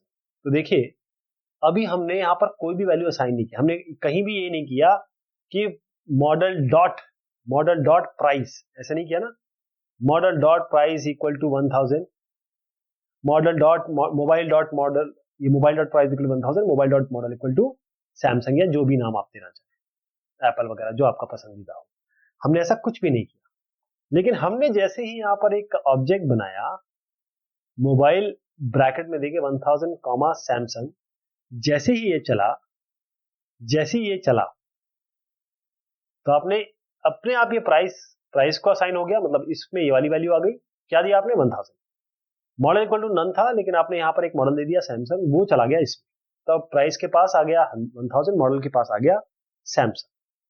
अब डिस्प्ले डेटा में ये क्या करेगा, सेल्फ डॉट प्राइस उस ऑब्जेक्ट में जो वैल्यू दी है, मतलब 1000, और उस ऑब्जेक्ट में जो आपने मॉडल दिया, तो ये ऑब्जेक्ट क्या बनाया आपने, इस ऑब्जेक्ट में वैल्यू है 1000, इस ऑब्जेक्ट में जो नाम गया है वो Samsung. M dot display data करते ही आपके पास ये प्राइस और ये नाम सैमसंग, यानी प्राइस और मॉडल आ जाएगा। क्लास इंस्टेंसेस क्या होते हैं, क्लास एक फैक्ट्री है जो ऑब्जेक्ट्स को क्रिएट करती है, एक ढांचा है जिसके अंदर कुछ चीज बना दी है, और एक्चुअल जब वर्क करना होता है तो ऑब्जेक्ट बना, तो जितने ऑब्जेक्ट्स आप चाहें उतने बना सकते हैं, इसको हम इंस्टेंस कहते हैं। एक बार आपने क्लास डेफिनेशन बना दिया ना, तो क्लास इंस्टेंस ऑटोमेटिकली क्रिएट हो जाता है जब भी आपने डेफिनेशन इसकी, यानी कि जब इंडेंटेशन दे दिया आपने और क्लास ऑब्जेक्ट कॉल किया, अपने आप ये ऑब्जेक्ट बनाता है। जितने भी इंस्टेंसेस क्रिएट करेंगे आप उस क्लास के, उन सब का स्ट्रक्चर, इसलिए मैंने कहा ढांचा, सबका फ्रेमवर्क, उसका स्ट्रक्चर बिहेवियर सेम होगा, बस अपने स्टेट में डिफर करेंगे। किसी का स्टेट होगा कि मेरे पास 10 वैल्यू है, एक्स मान लीजिए क्लास में एक्स है कोई एक वेरिएबल, किसी के पास होगा एक्स में 10 वैल्यू है, किसी के पास एक्स में 50 वैल्यू, बस ये स्टेट डिफर कर रहा है, यानी जो वैल्यू है एट्रीब्यूट की वही डिफर कर रही है। तो क्लासेस और इंस्टेंसेस उन सबके अपने अपने नेम स्पेसेस होते हैं, अपनी अपनी जगह होती है, और हम डॉट से इसको कॉल करते हैं, यानी क्लास का नाम, मतलब जो क्लास का नाम है उससे हम ऑब्जेक्ट बनाएंगे, फिर ऑब्जेक्ट ओबीजे बनाया मान लीजिए, डॉट करके वेरिएबल और मेथड कॉल करेंगे। ये जो नेम स्पेसेस है इनको डिक्शनरी से इंप्लीमेंट किया जाता है पाइथन में, हर एक इंस्टेंस के लिए और क्लास के लिए, एक इंस्टेंस के लिए और एक क्लास के लिए। देखिए 1 फॉर ईच है, ये इंस्टेंस एक से ज्यादा होंगे, क्लास तो एक ही होगी, राइट। तो ये नेम स्पेसेस डिक्शनरी इंप्लीमेंट करती है। डिक्शनरी क्या होता है, की वैल्यू पेयर, राइट। तो क्लास ऑब्जेक्ट ये किससे बाउंड होता है, क्योंकि ऑब्जेक्ट बना रहे हैं तो किसी न किसी क्लास नेम से होगा, राइट। तो क्लास ऑब्जेक्ट दो तरीके से हम यूज करते हैं, एक तो इंस्टेंसिएशन से और एक एट्रीब्यूट रेफरेंस से। तो इंस्टेंसिएशन क्या होता है, अगर आप क्रिएट करना चाहते हैं ऑब्जेक्ट को, इंस्टेंस ऑब्जेक्ट को, तो अगर आप इंस्टेंस क्रिएट करना चाहते हैं क्लास को, देखिए सीधी सी बात है, ये शब्द बड़ा कंफ्यूजिंग हो जाता है कभी कभी। इंस्टेंस ऑफ अ क्लास मतलब होता है कि आप जो ऑब्जेक्ट बना रहे हैं, बस इतना समझिए, क्लास का ऑब्जेक्ट बन रहा है। तो अगर आप क्रिएट करना चाहते हैं इंस्टेंस उस क्लास का, तो आप क्या करेंगे, क्लास नेम का यूज करेंगे, और जो भी आर्ग्यूमेंट आपको पास करने हैं इनिट मेथड, जो भी इनिट मेथड एक्सेप्ट करता है वहां देते हैं। अब इसको समझिए, हमने क्या किया कि हमने कहा ये टी है, 1,100 हमने वैल्यू दी, तो इसमें ये टी जो है ये एक ऑब्जेक्ट बनाया, क्लास क्या है, टेस्ट क्लास है, टी ऑब्जेक्ट है, 1,100 आपने दे दिया, तो यहां पर आप इंस्टेंशिएट कर रहे हैं, इंस्टेंस ऑब्जेक्ट बना रहे हैं। यहां पर एट्रीब्यूट डिफरेंस क्या होता है, जब आप एक्सेस कर रहे होते हैं क्लास के एट्रीब्यूट को, एट्रीब्यूट क्या होते हैं, क्लास के अंदर जितने भी तमाम चीजें हैं, चाहे वो फंक्शन हो, डेटा मेंबर हो, उन सबका एट्रीब्यूट कहते हैं। तो ये एक स्टैंडर्ड सिंटेक्स आप ध्यान रख लीजिएगा कि कोई भी ऑब्जेक्ट नेम डॉट करेंगे एट्रीब्यूट नेम, ये वैल्यू भी हो सकती है और ये फंक्शन भी हो सकता है। जितने भी नाम होंगे जो हम देंगे क्लास डेफिनेशन के समय, तो क्लास नेम स्पेस उस hence we were in the class name space. तो हम क्या कर रहे हैं, जो भी नाम दे रहे हैं क्लास डेफिनेशन के समय, वो उस क्लास नेम स्पेस में आएंगे और वो वैलिड एट्रीब्यूट नेम बन जाएंगे। तो हम उस समय एक्सेस करेंगे ऑब्जेक्ट के एट्रीब्यूट को डॉट लगा के। एग्जांपल देते हैं, अगर थोड़ा सा कंफ्यूजिंग हो रहा है तो देखिए, हमने क्या किया, टेस्ट डॉट डिस्प्ले किया और यहां पर किया यूनिट टेस्ट डॉट डिस्प्ले, और हमने मार्क्स प्रिंट किया टेस्ट डॉट मार्क्स, राइट। हमने एक मार्क्स प्रिंट करने की कोशिश की टेस्ट डॉट मार्क्स, तो हमने टेस्ट जो बनाया, एक टेस्ट, ये एक ऑब्जेक्ट है किसी क्लास का, और उस ये क्लास से कॉल कर लिया, और यूनिट टेस्ट ये भी आपने कॉल कर लिया। तो दोनों ही तरीके से आप कॉल कर सकते हैं, क्लास से करिए या क्लास के ऑब्जेक्ट के नाम से करिए। तो जो रेफरेंस एट्रीब्यूट है उसका सर्च कैसे होगा, मतलब आपने एक एट्रीब्यूट बोला कि देखिए ये मेरा वेरिएबल है, उसको उसकी सर्चिंग कैसे शुरू होगी। सबसे पहले मतलब एक अलग अलग लेवल पे जाएंगे हम। तो मैंने जैसे बताया कि डिक्शनरी से इंप्लीमेंट होता है ये नेम स्पेस। नेम स्पेस वो जगह होती है जहां पर चीजें रखी जाती है। ओके, ग्लोबल नेम स्पेस अलग होता है, लोकल नेम स्पेस अलग होता है, इस तरीके से अलग अलग बनता है। तो क्लास इंस्टेंस सबसे पहले एक नेम स्पेस इंप्लीमेंट होता है, डिक्शनरी डिक्शनरी इंप्लीमेंट करती है, जो वो पहली जगह होती है जब जब भी किसी एट्रीब्यूट को आप रेफर कर रहे हैं या उसको कॉल कर रहे हैं, या फिर जैसे आपने यहाँ कॉल किया ना टेस्ट डॉट मार्क्स, तो मार्क्स कहाँ ढूंढा जाएगा, मार्क्स वहां ढूंढा जाएगा सबसे पहले क्लास इंस्टेंस, राइट। सब जहां पर क्लास इंस्टेंस में उसको ढूंढा जाएगा, क्योंकि डिक्शनरी में सबसे पहले वो दिया गया है। जब एट्रीब्यूट यहां नहीं मिल पाया, इस जगह नहीं मिल पाया, और क्लास का एट्रीब्यूट वो नाम है, तो जो भी नाम होगा वो हम क्लास एट्रीब्यूट में सर्च करेंगे, उस क्लास एट्रीब्यूट के नाम से सर्च होगा। अगर कोई क्लास एट्रीब्यूट मिला ही नहीं, आप समझ रहे हैं, मैंने कहा कि टेस्ट डॉट मार्क्स करना है, अगर मार्क्स एग्जिस्ट ही नहीं कर रहा है तो क्या करेंगे आप समझ रहे हैं। अगर कोई क्लास एट्रीब्यूट ही नहीं मिला तो एक गेट एरर मेथड आ जाएगा, ये आपको बोलेगा कि देखिए साहब हम तो नहीं ढूंढ पाए। उसके बारे में आगे बात करेंगे। एट्रीब्यूट का असाइनमेंट या डिलीशन, ये उसी समय डिक्शनरी को अपडेट कर देता है, राइट। उस इंस्टेंस की डिक्शनरी, क्योंकि डिक्शनरी से इंप्लीमेंट हो रहे हैं, तो उस इंस्टेंस, उस ऑब्जेक्ट की डिक्शनरी को अपडेट करता है क्लास की डिक्शनरी को। देखिए एक आपने क्लास बनाया, क्लास की डिक्शनरी अलग बनती है, इसके जो ऑब्जेक्ट क्रिएट करेंगे ओबीजे 1 से लेकर मान लीजिए 1000 कर दिया आपने, ओबीजे ओबीजे 1000, ये पूरे 1000 है। इनकी डिक्शनरी को नहीं चेंज किया, इसकी डिक्शनरी को चेंज नहीं किया जा रहा है, केवल ऑब्जेक्ट की एक अलग अलग जो डिक्शनरी बनी है वो चेंज किया जा रहा है। तो अगर क्लास में एक सेट एट्रीब्यूट या डिलीट एट्रीब्यूट मेथड है, ये कॉल होगा, जो इंस्टेंस डायरेक्टली, मतलब जो इंस्टेंस की डायरेक्टरी होगी वो नहीं होगा। अगर आपने ये दे रखा है, ये मैं बाद में बताऊंगा कि इसको देने का मतलब क्या होता है, क्लास के अंदर कैसे क्लास एट्रीब्यूट और इंस्टेंस एट्रीब्यूट। ध्यान रखिएगा कि इसको मैं बार बार समझाने की कोशिश कर रहा हूं कि आपकी एक क्लास है, इसके एट्रीब्यूट है, और फिर जब इसके आप ऑब्जेक्ट बना देते हैं, 1000 ऑब्जेक्ट बन सकते हैं, लाखों बन सकते हैं, करोड़ों बन सकते हैं, कितने भी ऑब्जेक्ट बना सकते हैं, एक बना सकते हैं, इसके अलग एट्रीब्यूट है। तो इनमें डिफरेंस क्या है। तो क्लास एट्रीब्यूट जो क्लास के एट्रीब्यूट होते हैं, इंस्टेंस एट्रीब्यूट जो उसके ऑब्जेक्ट बने उसके एट्रीब्यूट। एट्रीब्यूट क्या है, वेरिएबल है उसके अंदर जो दिए हुए हैं, डेटा मेंबर्स है या फंक्शंस है। तो क्लास एट्रीब्यूट ये आपके क्लास को बिलोंग करते हैं, यानी कि आपने एक ऑब्जेक्ट बनाया, ये एक ऑब्जेक्ट बनाया, ये ऑब्जेक्ट 1 ऑब्जेक्ट 2, तो ऑब्जेक्ट 1 भी इसको शेयर करेगा, जैसे x आपने 10 दे दिया तो ऑब्जेक्ट 1 भी x10 को शेयर करेगा, ऑब्जेक्ट 2 भी इसको शेयर करेगा। ये आप कहां देते हैं, क्लास की बॉडी में सबसे ऊपर, कोशिश करिएगा सबसे ऊपर दीजिए। जैसे आपने कहा क्लास हेल्थ प्रोफाइल आपने क्लास बनाई, यहां पर आपने कहा weight equal to 89, blood group equal to B plus. आप क्या करेंगे, इस क्लास का नाम लेंगे और डॉट करके सीधा इस वेट को कॉल कर देंगे। आपने ऑब्जेक्ट बनाया? नहीं बनाया। कोई ऑब्जेक्ट बनाया? अभी तक नहीं बनाया। आपने क्लास का नाम लिया और डॉट करके जब ब्लड ग्रुप कॉल किया, क्योंकि ये क्लास के ही एट्रीब्यूट है दोनों, वेट और ब्लड ग्रुप, तो इस क्लास के नाम से ही ये कॉल हो जाएंगे दोनों जगह पे। एक बार 89 आएगा, एक बार बी प्लस।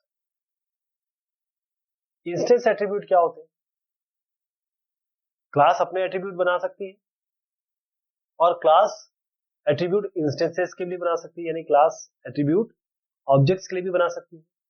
इनको हम इंस्टेंस एट्रीब्यूट कहते हैं और वो स्पेसिफिक ऑब्जेक्ट या इंस्टेंस को ही बिलोंग करेंगे।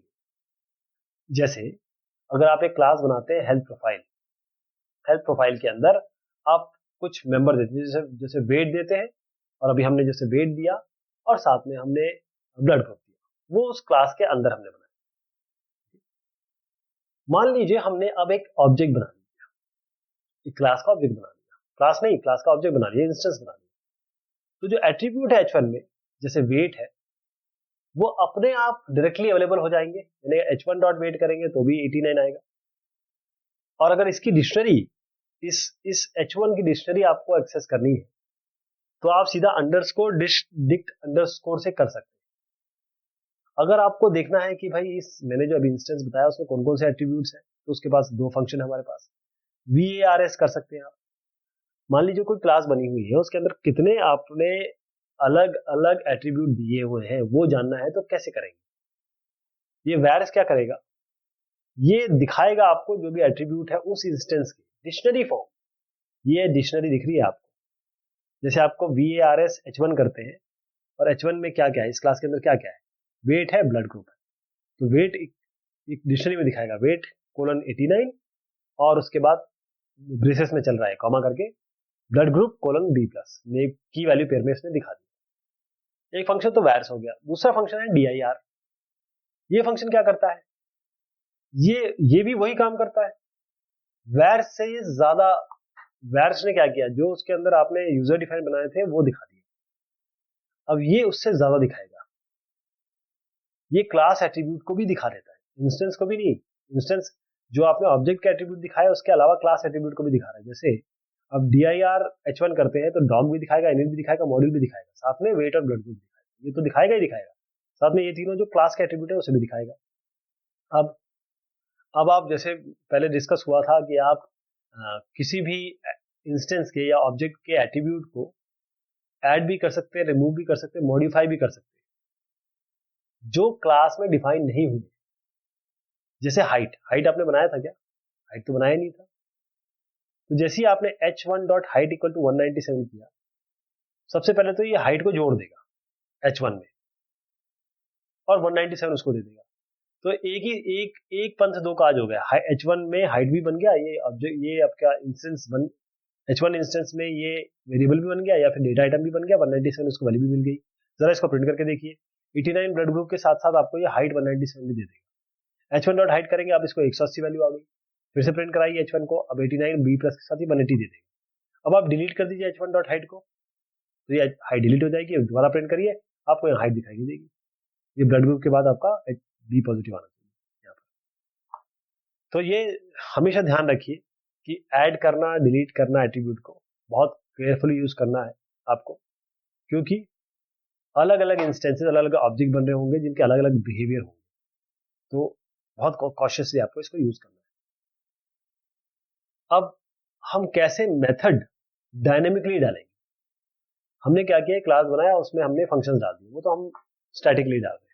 आप कह रहे हैं कि मुझे तो इसमें डायनेमिकली डालना है, तो इसमें भी आप ऐड, मॉडिफाई, डिलीट कर सकते हैं एट्रीब्यूट को क्लास में डायनेमिकली, यानी कि रन टाइम पे। तो हमने कहा कि एट्रीब्यूट को तो डाल सकते हैं, यानी कि डेटा मेंबर को डाल सकते हैं, क्या फंक्शन को भी किया जा सकता है इसी तरीके से ऑब्जेक्ट या क्लास के लिए? चलिए देखते हैं। एक क्लास है हेल्थ प्रोफाइल, वेट और ब्लड ग्रुप, इसके अंदर दो आपके डेटा मेंबर्स हैं। एक आपने फंक्शन लिखा DEF प्ले, इस प्ले के अंदर आपने प्रिंट लिख दिया कम ऑन लेट्स प्ले।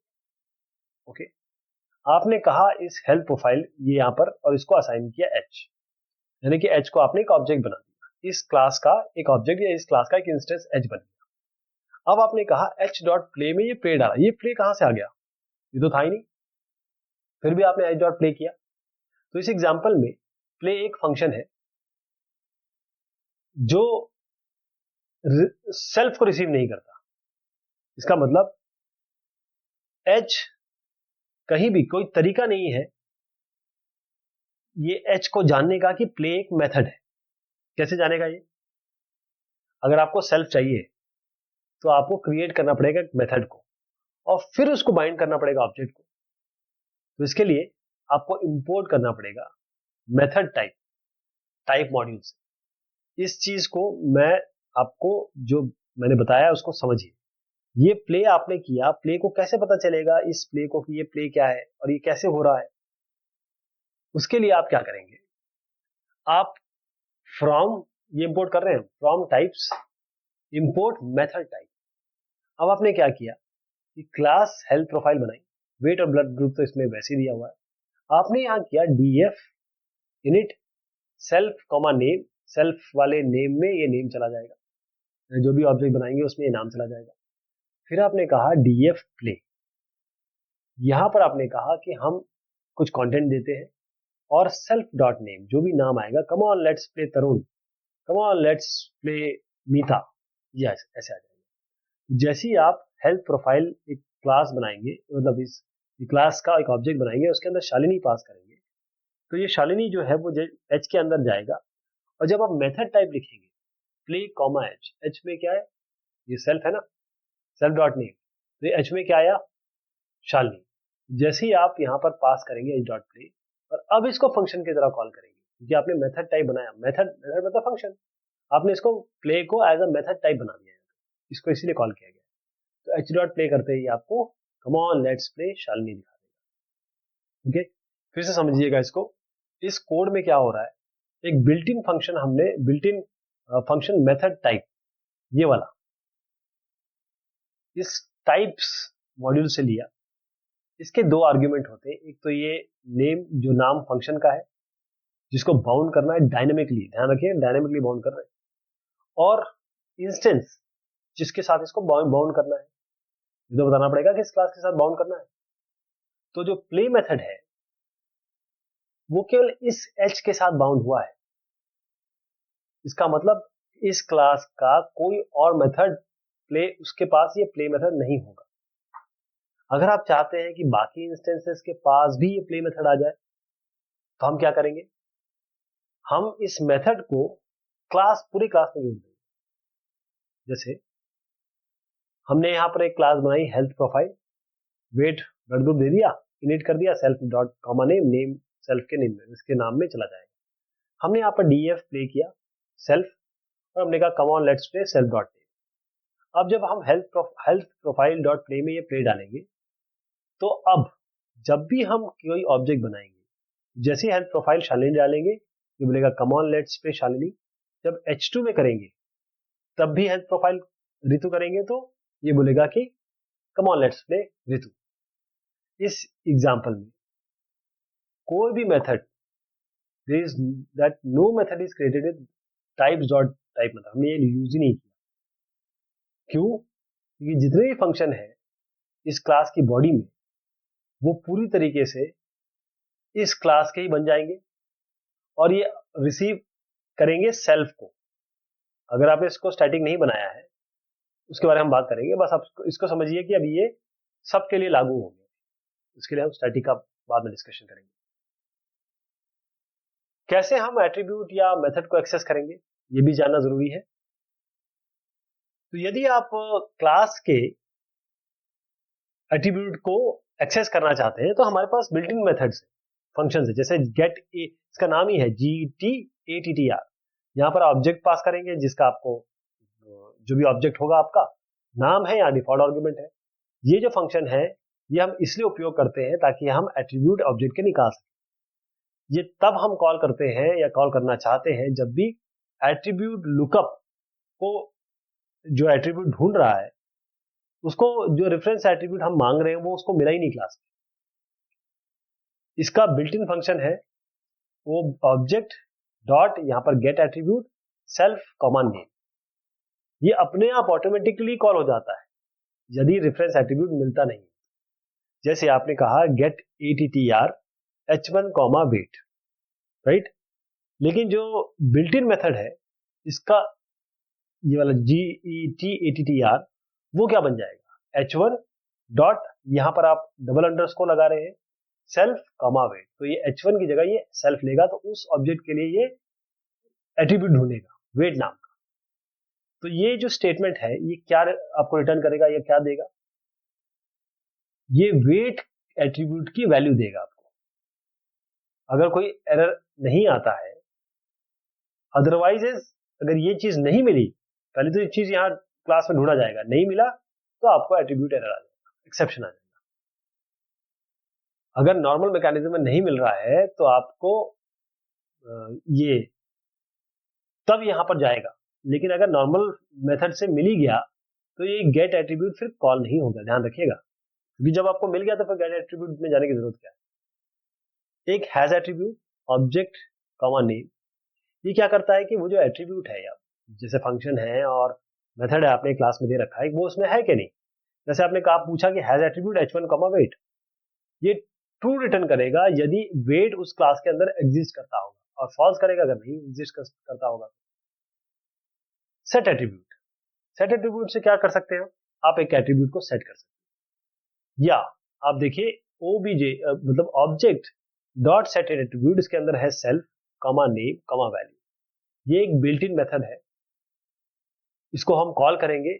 ये कॉल होता है जब हम कोई असाइनमेंट करते हैं, इज इक्वल टू वाली चीज देते हैं, या आप असाइन करना चाहते हैं किसी वैल्यू को, जहां पर ये नाम आप जो देख पा रहे हैं, ये वाला नाम जो है ये नाम है एट्रीब्यूट का, और ये जो वैल्यू है ये वैल्यू है जो आप असाइन करना चाहते हैं, जो देना चाहते हैं, नई वैल्यू। अगर एट्रीब्यूट एग्जिस्ट ही नहीं करता है तो वो अपने आप बन भी जाएगा। जैसे हमने कहा set attribute h1 comma weight comma 90, और इसी का बिल्ट इन मेथड क्या होगा, यहां पर आएगा सेल्फ, h1 नहीं रहेगा, वेट रहेगा कॉमा 90, ये भी 90 असाइन कर देगा वेट को, ये भी 90 असाइन कर देगा वेट को, दोनों ही 90 असाइन कर देगा वेट को। अब del attribute DEL ATTR OBJ comma name, ये क्यों यूज करते हैं हम, अगर हमको डिलीट करना हो, हटाना हो किसी एट्रीब्यूट को, इसका बिल्ट इन मेथड क्या है, del ATTR underscore self comma name. इसका मतलब अगर आप ये del attribute h1 comma wait करेंगे तो ये एट्रीब्यूट वेट उस क्लास के अंदर जो भी वेट आपने बना रखा होगा वो हट ही जाएगा। इसका बिल्ट इन मेथड क्या होगा, केवल h1 की जगह सेल्फ आ जाएगा, दोनों का काम एक।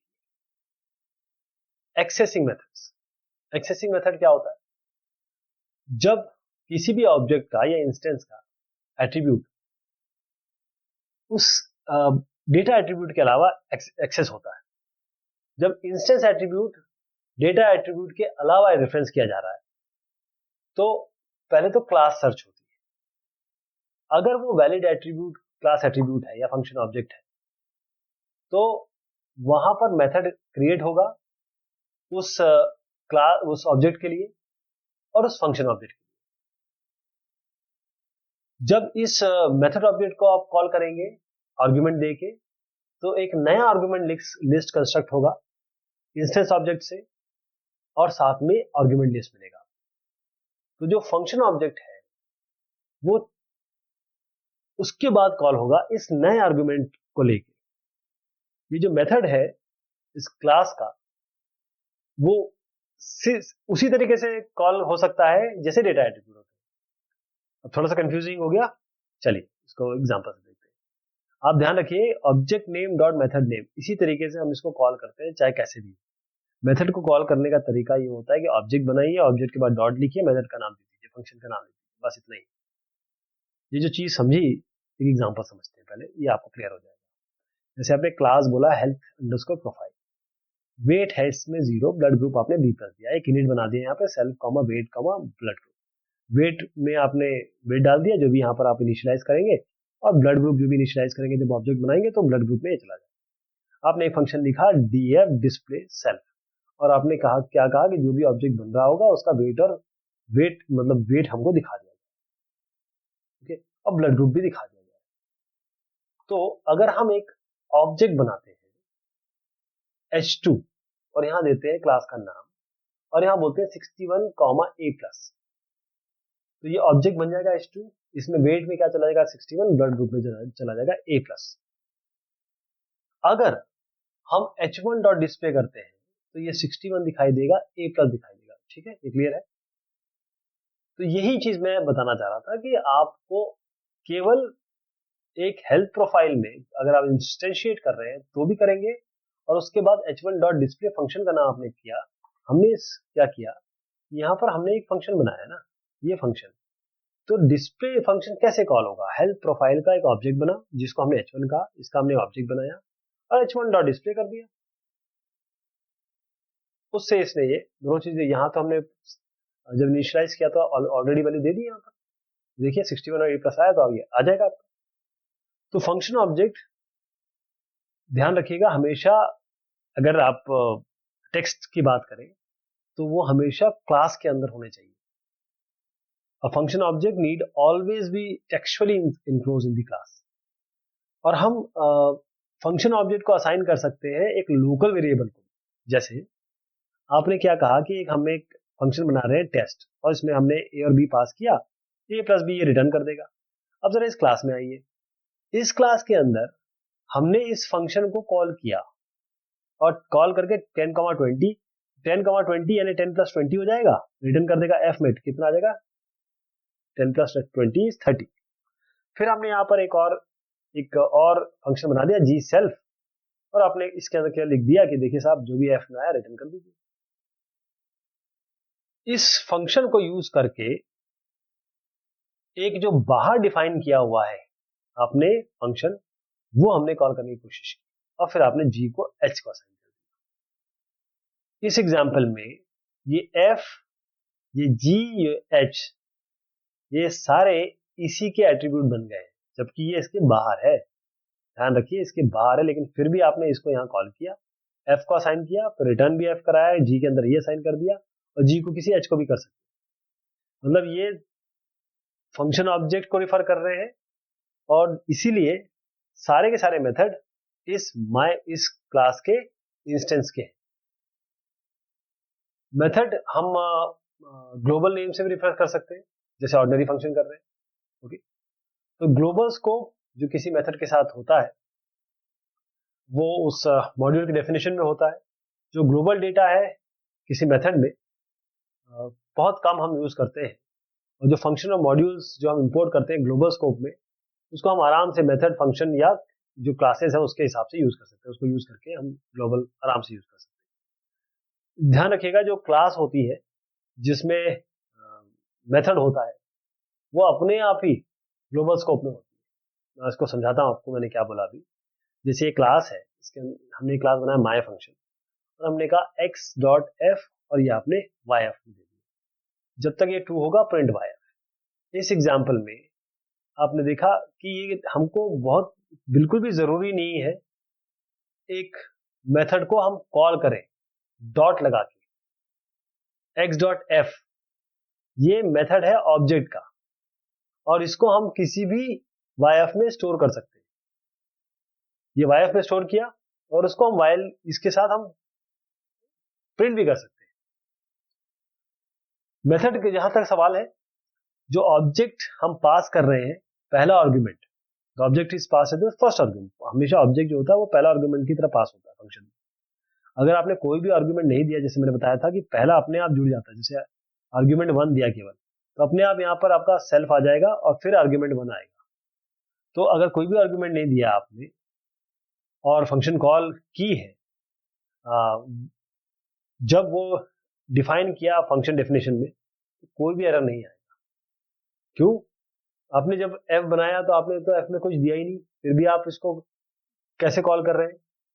तो आपने जो x.f किया वो बिल्कुल, चाहे आप किसी क्लास, इस माय क्लास, चाहे माय क्लास डॉट एफ करें, चाहे x.f करें, x बनाया नहीं अभी, देखिए सबसे ब्यूटी इसकी देखिए, x बनाया नहीं अभी, x.f कर दिया, माय क्लास डॉट एफ करेंगे तो भी यही मिलेगा।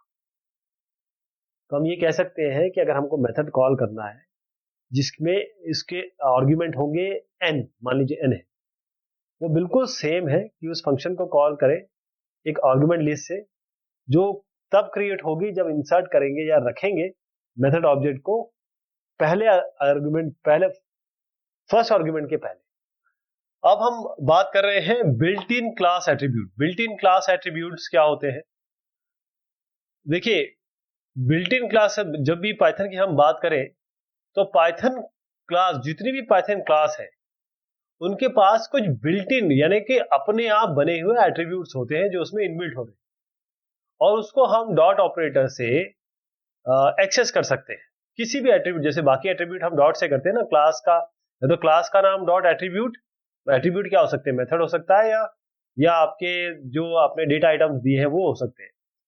तो हम क्लास का नाम लेके डॉट करके इनको एक्सेस कर सकते हैं, या फिर हम क्लास का ऑब्जेक्ट बना के इसे एक्सेस कर सकते हैं। इसके अलावा हर एक पाइथन क्लास के पास बिल्ट इन एट्रीब्यूट्स भी होते हैं, जैसे DICT, ये बताता है कि डिक्शनरी कौन सी डिक्शनरी है जो क्लास की नेम स्पेस को रख रही है, उस डिक्शनरी के बारे में बताता है। DOC करेंगे आप, हर जगह देखिए डबल डबल ये अंडरस्कोर है, थोड़ी सी स्पेस दिख रही होगी इसके बीच में, सभी के बीच में। ये डॉक क्या करता है, ये क्लास की डॉक्यूमेंटेशन स्ट्रिंग, जिसे हम डॉक स्ट्रिंग भी कहते हैं, वो रिटर्न करता है। अगर बाई चांस आपने क्लास के लिए कोई डॉक स्ट्रिंग नहीं बना के रखी है तो ये नन रिटर्न करेगा, कुछ भी नहीं, नन। ऐसे ही अगर आप ये नेम, अगर इस तरीके से नेम को जानना चाहेंगे तो आपको क्लास का नेम बताएगा ये। मॉड्यूल अगर आप इस तरीके से करेंगे, ये मॉड्यूल, तो ये क्या बताएगा, ये मॉड्यूल नेम बताएगा जिसमें क्लास डिफाइंड है, in which the class is defined. ये जो एट्रीब्यूट, इसको हम इसी को मेन कहते हैं इंटरैक्टिव मोड में। बेसिस क्या करता है, जितने भी empty tuple, possibly empty tuple है, खाली ट्यूपल जो बेस क्लासेस में है और जिस तरीके से वो आई है, ऑकर हुई है, प्रोड्यूस हुई है बेस क्लास लिस्ट में, इसके बारे में हम जानेंगे इनहेरिटेंस में और अच्छे से समझ में आएगा आपको ये क्या है। बेसिस का मतलब होता है बेस क्लास के बारे में कोई जानकारी मिल रही है। अब ये फिलहाल ये समझ लीजिए आप। तो जो भी हमने पहले चीजें देखी हैं, चलिए कोशिश करते हैं कि ये जो बिल्ट इन एट्रीब्यूट्स है उनको जानने की कोशिश करें। हमें क्लास टेस्ट बना रहे हैं, ये जो है ना, ये डॉक स्ट्रिंग है बेसिकली। तो हमने क्या किया कि क्लास एक टेस्ट बनाई, उसमें हमने लिखा ये एक सैंपल क्लास है जो बिल्ट इन एट्रीब्यूट को दिखाएगा। ये आपका कमेंट भी मान सकते हैं आप इसको। रोल नंबर आपने 1 दिया, मार्क्स आपने 75 दिया। अब आपने एक DEF किया, ये बेसिकली कंस्ट्रक्टर बनाया आप, सेल्फ यहां किया, comma roll number comma marks. तो जो भी इसमें जब इनिशियलाइजेशन होगा, जब आप ऑब्जेक्ट बनाएंगे, तो रोल नंबर इसके पास चला जाएगा और मार्क्स इसके पास चला जाएगा, ठीक है। फिर डिस्प्ले करेंगे, डिस्प्ले में कुछ भी नहीं दिया, सेल्फ अपने आप आता है, सेल्फ दे दिया यहाँ पर। सेल्फ जैसे ही रोल नंबर प्रिंट करेंगे, सेल्फ डॉट रोल नंबर, तो रोल नंबर प्रिंट होगा, मार्क्स के आगे मार्क्स प्रिंट होगा। यहां तक ठीक हो गया। अब हम क्या करेंगे, प्रिंट करेंगे टेस्ट डॉट डॉक, मतलब टेस्ट डॉट डॉक कर रहे हैं, test dot name, test dot module, test dot basis, test dot DICT। तो जब ये रिजल्ट आएगा तो टेस्ट डॉट डॉक के आगे आएगा कि आपने जो डॉक स्ट्रिंग देखे रखी है, ये डॉक स्ट्रिंग आएगी आपकी, ये ना डॉक स्ट्रिंग हो जाएगी, ठीक है। इसके बाद आपका जो सेकंड होगा, उसमें जो टेस्ट डॉट नेम, नाम क्या है, तो टेस्ट क्योंकि नाम है बेसिकली, ये क्या है, टेस्ट ही तो नाम है क्लास का, क्लास का नाम दे देगा ये। ऐसे आप मॉड्यूल बताएंगे तो ये मेन मॉड्यूल में है, ऐसी बेसिस बताएंगे तो इसमें कुछ अभी खाली है, कोई बेस क्लास नहीं है तो ये कुछ बताएगा नहीं। ऐसे DICT बनाएंगे तो डिक्शनरी ये सारी बता देगा, जैसे मैंने आपको बताया था, मॉड्यूल, मेन, डिस्प्ले, और कोई फंक्शन होगा, डिस्प्ले किस जगह पे, एड्रेस क्या है उसका, ये हेक्साडेसिमल में एड्रेस बताया है, ये सारा की वैल्यू पेयर में चला आ रहा है। ऐसे ही आपका मॉड्यूल मेन है, डिस्प्ले फंक्शन ये है, और रोल नंबर 1 है, मार्क्स ये है, तो की वैल्यू पेयर में है ये। इसी तरीके से आपका आगे डॉक है, ये सैंपल्स, जो भी डॉक्यूमेंट स्ट्रिंग है, इसमें इनिट जो फंक्शन है वो किस जगह है, ये आपका हेक्साडेसिमल एड्रेस दे दिया इन्होंने। उसके बाद हम देखते हैं DEL। ये DEL क्या क्या काम करता है, नाम इसका जैसे DEL है ये। अब आपने जब इनिट से बनाया, यानी कंस्ट्रक्टर बनाया, आपकी क्लास बनाई, ऑब्जेक्ट भी बना दिए, अब वो ऑब्जेक्ट या इंस्टेंस डिस्ट्रॉय होने वाला है, जो डिस्ट्रॉय हो रहा है, इसको हम डिस्ट्रक्टर कहते हैं। इसको डिस्ट्रक्टर कहते हैं। जब आप कोई इवेंट करते हैं, शादी ब्याह करते हैं या कोई ऐसा बर्थडे वगैरह करते हैं, तो बहुत सारी चीजों का इंतजाम करते हैं, लेकिन जब वो बर्थडे खत्म हो जाता है, लोग चले जाते हैं, तो उसके बाद आपको कुछ काम करना होता है कि चलो ये वापस करना है, ये घर में पहुंचाना है, ये बच गया, इसका क्या करना है।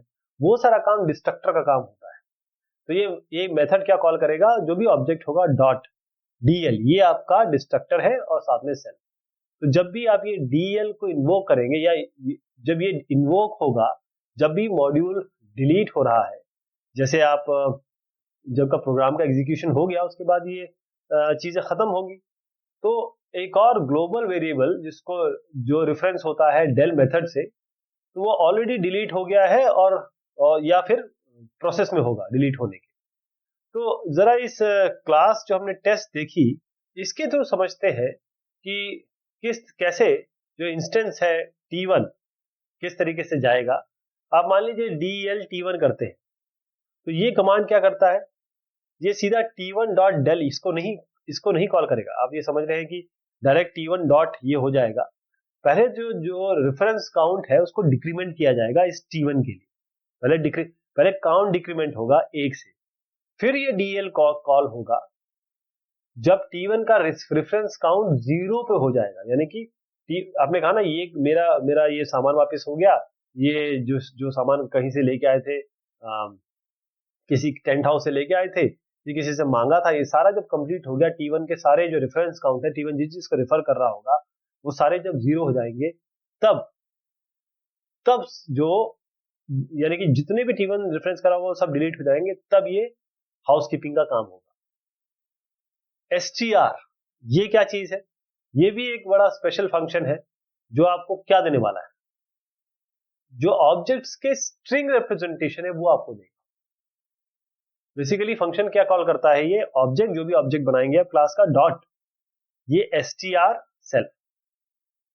अगर क्लास में इस तरीके का मेथड है तो पाइथन इसको कॉल करेगा।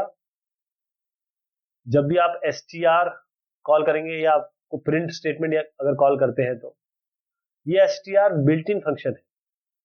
अगर ये प्रिंट स्टेटमेंट के साथ आप दे रहे हैं, तो ये इनफॉर्मल स्ट्रिंग रिप्रेजेंटेशन ऑब्जेक्ट का कंप्यूट करेगा। भाई आप इसको समझिए कि अगर हम क्लास टेस्ट के तहत ही इसको देते हैं तो कैसे होगा।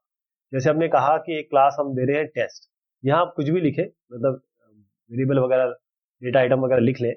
उसका आपने कहा def str सेल्फ, तो यहां पर आपने इस में रिटर्न करा दिया हेलो हाउ आर यू। तो अब जैसे ही आप एक इस क्लास का ऑब्जेक्ट बनाएंगे t और प्रिंट t करेंगे, तो ये आपको ये प्रिंट करके दे देगा, ये वाली चीज जो स्ट्रिंग। तो जैसे ही आप प्रिंट t कर रहे हैं, क्या होगा, पाइथन क्या करने वाला है, वो str t को कॉल करेगा ताकि t का स्ट्रिंग रिप्रेजेंटेशन जाना जाए। और स्ट्रिंग रिप्रेजेंटेशन किस में दिया हुआ है, str में। अगर ये str मेथड है तो वो सीधा t डॉट एस ये अंडरस्कोर अंडरस्कोर, ऐसे बताता हूं, t dot underscore underscore str को कॉल कर लेगा। तो जो भी स्ट्रिंग इसको मिलेगी उसको वो प्रिंट करेगा जो str के अंदर। प्राइवेट मेंबर का मतलब क्या है, हमने देखा डेटा हेडिंग देखी थी, उसमें हमने डिस्कस किया था कि पब्लिक भी होते हैं, प्राइवेट भी मेंबर होते हैं। तो ये लिमिटेड सपोर्ट के लिए होते हैं। अगर क्लास की बात करें तो क्लास के अंदर फंक्शन होते हैं जो डेटा मेंबर को एक्सेस करते हैं। क्लास के बाहर भी ऐसा हो सकता है कि आपको क्लास के अंदर की चीज है, किसी और क्लास से या किसी और बाहर से क्लास के अंदर की चीज चाहिए होती है। तो अगर बाहर से चीज एक्सेस ना हो पा रही हो, तो उसे हम कहते हैं वो अंदर प्राइवेट है, उनको हम एक्सेस नहीं कर सकते। चाहे वो डेटा हो चाहे मेथड हो, वो केवल उस ऑब्जेक्ट के अंदर से ही कॉल हो सकते हैं, एक्सेस किए जा सकते हैं। अगर आप चाहते हैं कि कोई एट्रीब्यूट आप हाइड करके रखें, इसको आप कैसे इंप्लीमेंट करेंगे।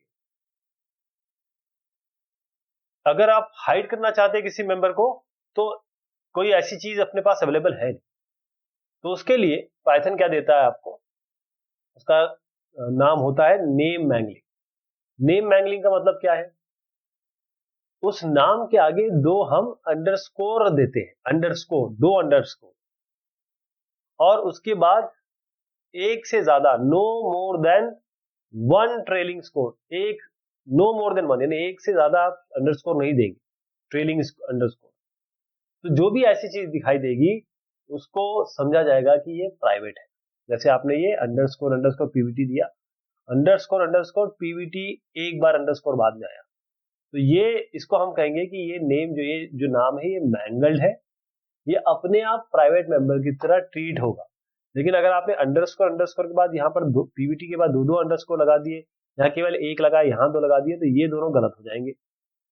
तो जैसे ये नेम, ये मैंगल एट्रीब्यूट आएगा, तो पाइथन क्या करेगा, वो ट्रांसफॉर्म करेगा इस नाम को एक सिंगल अंडरस्कोर से, और साथ में जो नाम है उस क्लास के अंदर। जैसे मैं आपको समझाता हूँ, एक क्लास है टीएसटी, हमने कहा वेट 89 है और ब्लड ग्रुप आपने बी प्लस। अब आपने कहा अंडरस्कोर अंडरस्कोर दे दिया, अंडरस्कोर अंडरस्कोर का मतलब क्या है, सीधी सी बात ये है, ये प्राइवेट मेंबर है।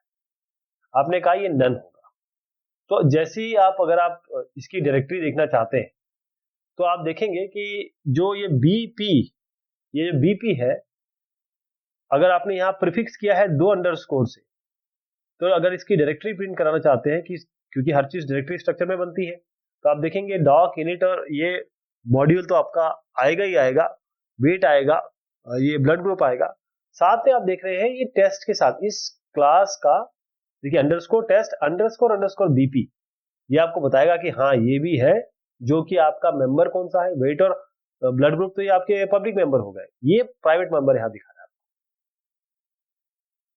डेटा हाइडिंग, डेटा हाइडिंग, अगर आपको इनकैप्सुलेशन या कैप्सूल के अंदर चीजें रखनी है और बाहर से उसको अलग दिखाना है, तो आपको डेटा हाइडिंग करनी पड़ेगी, और उसका जो इनकैप्सुलेशन करने का तरीका है वो डेटा हाइडिंग से के जरिए ही जाता है।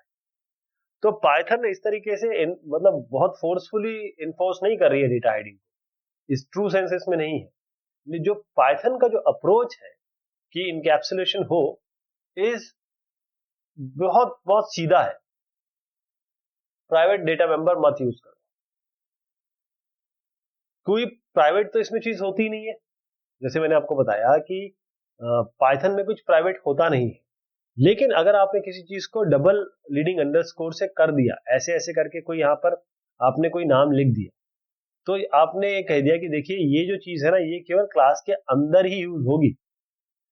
पाइथन एक बहुत डायनेमिक लैंग्वेज है, तो आप एट्रीब्यूट और मेथड डायनेमिकली भी यूज कर सकते हैं, ये इंपॉर्टेंट बात है। पहले वाली सी प्लस प्लस और जावा वगैरह में आप जब एट्रीब्यूट ऐड करते थे तो क्लास के अंदर होती थी, डायनेमिकली ऐड करना बड़ा मुश्किल था। यहाँ पर आप डायनेमिकली ऐड कर सकते हैं। तो अभी ये जो एग्जांपल मैं आपको बताना जा रहा हूं, ये वाला हेल्थ प्रोफाइल, इसमें देखिएगा ये पल्स है, इस पल्स को हम डायनेमिकली ऐड कर रहे हैं हेल्थ प्रोफाइल में, इस H1 के थ्रू। समझिएगा इसको, हमने क्या किया, क्लास हेल्थ प्रोफाइल किया पास, इसका मतलब ये हेल्थ प्रोफाइल क्लास खाली छोड़ी, पास का मतलब कुछ भी नहीं दे रहे। लेकिन आपने कहा हेल्थ प्रोफाइल, यहाँ पर आपने एक ऑब्जेक्ट बनाया H1 और H1 डॉट पल्स करके 75 दिया, पल्स तो इसके अंदर है ही नहीं, लेकिन फिर भी आपने H1 डॉट पल्स क्रिएट कर दिया।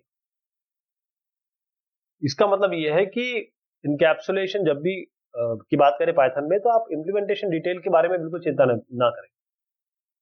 ये भी मैटर नहीं करता है कि जो एट्रीब्यूट है उसका पब्लिक एक्सेस है या प्राइवेट एक्सेस है। अगर आपने बस लीडिंग अंडरस्कोर डाल दिया, इसका मतलब वो प्राइवेट हो गया।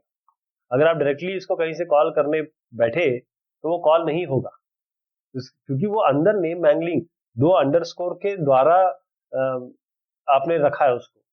ओके, तो अगर आप एक्सेस करेंगे जो हिडन एट्रीब्यूट है इस तरीके के, तो आपको एरर दिखाएगा ये पाइथन। एक एग्जांपल देखिए हेल्थ प्रोफाइल का, इसमें हमने वेट दिया, ब्लड ग्रुप दिया और इसको बना दिया प्राइवेट मेंबर। आपने इनिट में कहा सेल्फ डॉट ये वाले के बारे में हिडन एट्रीब्यूट, यहाँ पर आपने हिडन एट्रीब्यूट दे दिया, डिस्प्ले कराना चाहा बीपी और डिस्प्ले बीपी कराना चाहता self print self dot underscore BP. तो आप जब हेल्थ प्रोफाइल बनाएंगे, मतलब एक आपने यहाँ पर क्या किया, एक ऑब्जेक्ट बना दिया, ऑब्जेक्ट से आपने डॉट बीपी कॉल करने की कोशिश की।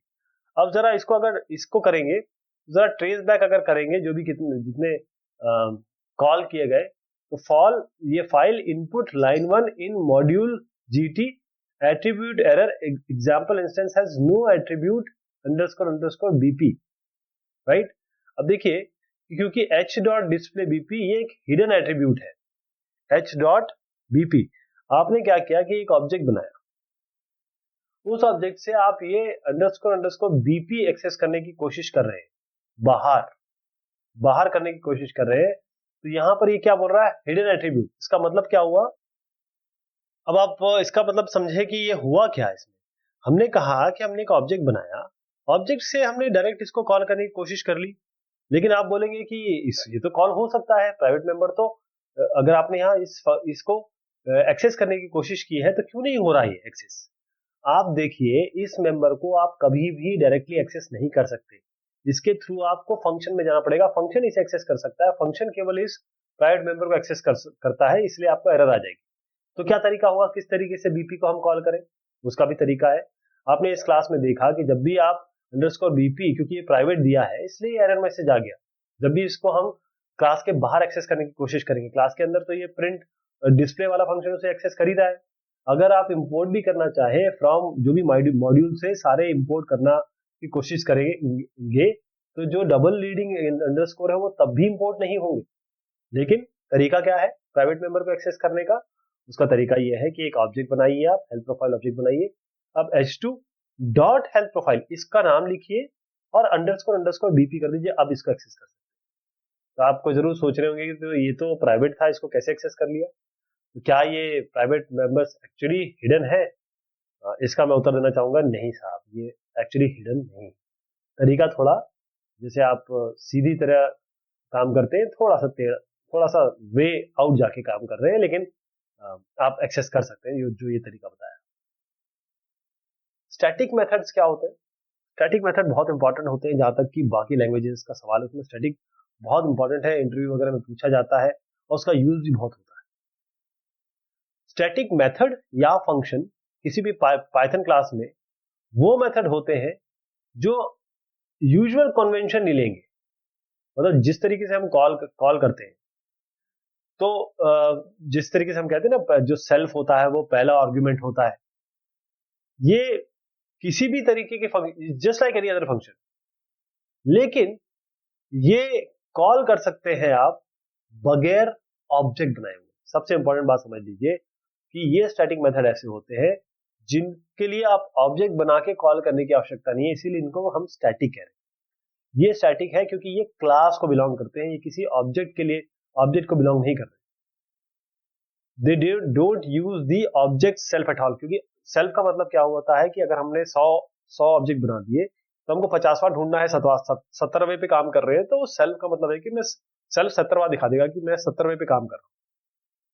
स्टैटिक मेथड का मतलब ये होता है ये पूरे क्लास के लिए बना होता है, तो सारे ऑब्जेक्ट इसको से डील कर रहे होते हैं। तो अगर आपको स्टैटिक मेथड डिक्लेयर करना है तो नॉर्मली इसको डिक्लेयर करना है, लेकिन थोड़ा उसके पहले आपको केवल स्टैटिक से दिखा देना है इसको, यानी आप इसके आगे लिखेंगे @static method। क्या लिखेंगे? @static method, right.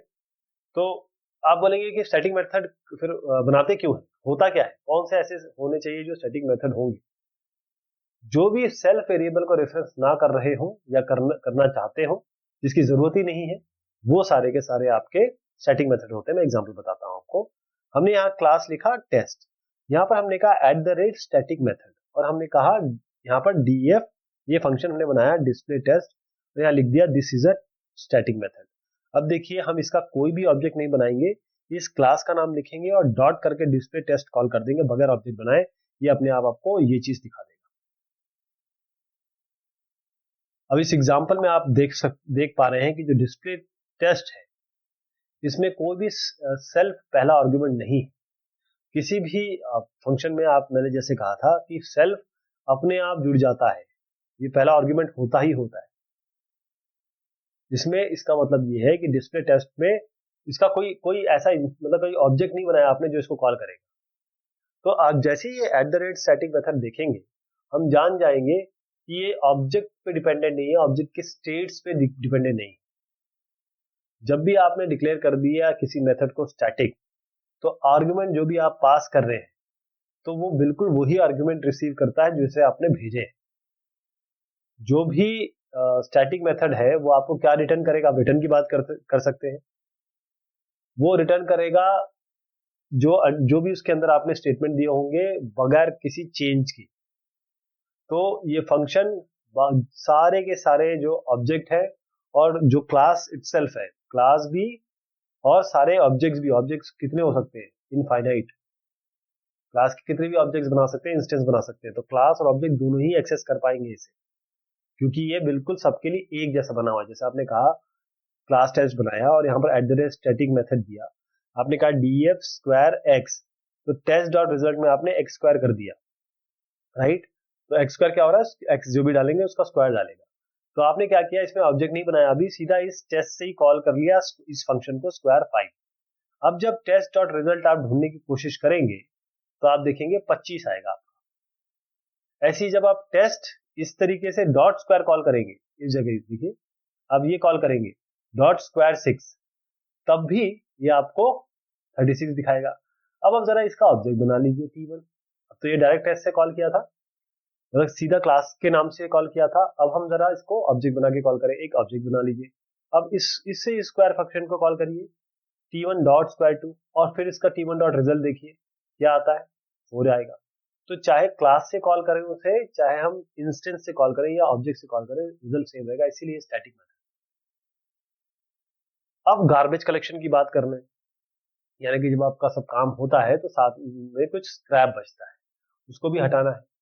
तो पाइथन सब कुछ ऑटोमेटिकली करती है, चाहे एलोकेशन हो या डी एलोकेशन हो मेमोरी। क्योंकि जब आप कुछ वेरिएबल बनाएंगे, फंक्शन बनाएंगे, तो आपकी मेमोरी में चाहे रैम हो, उसमें आपकी कुछ ना कुछ जगह ये स्टोर कर ले, मतलब जगह उसके लिए असाइन हो जाती है। तो आपको इसको डी एलोकेट करना, डी एलोकेट करना, फ्री एलोकेट करना, इसके बारे में चिंता करने की जरूरत नहीं है। जैसे आप सी और C++ में खुद मेमोरी असाइन करते थे, खुद मेमोरी को क्लियर करते थे, न्यू डिलीट, आपको याद होगा न्यू डिलीट, ऐसी कैलॉक, मेलॉक और फ्री, ये सब करते थे।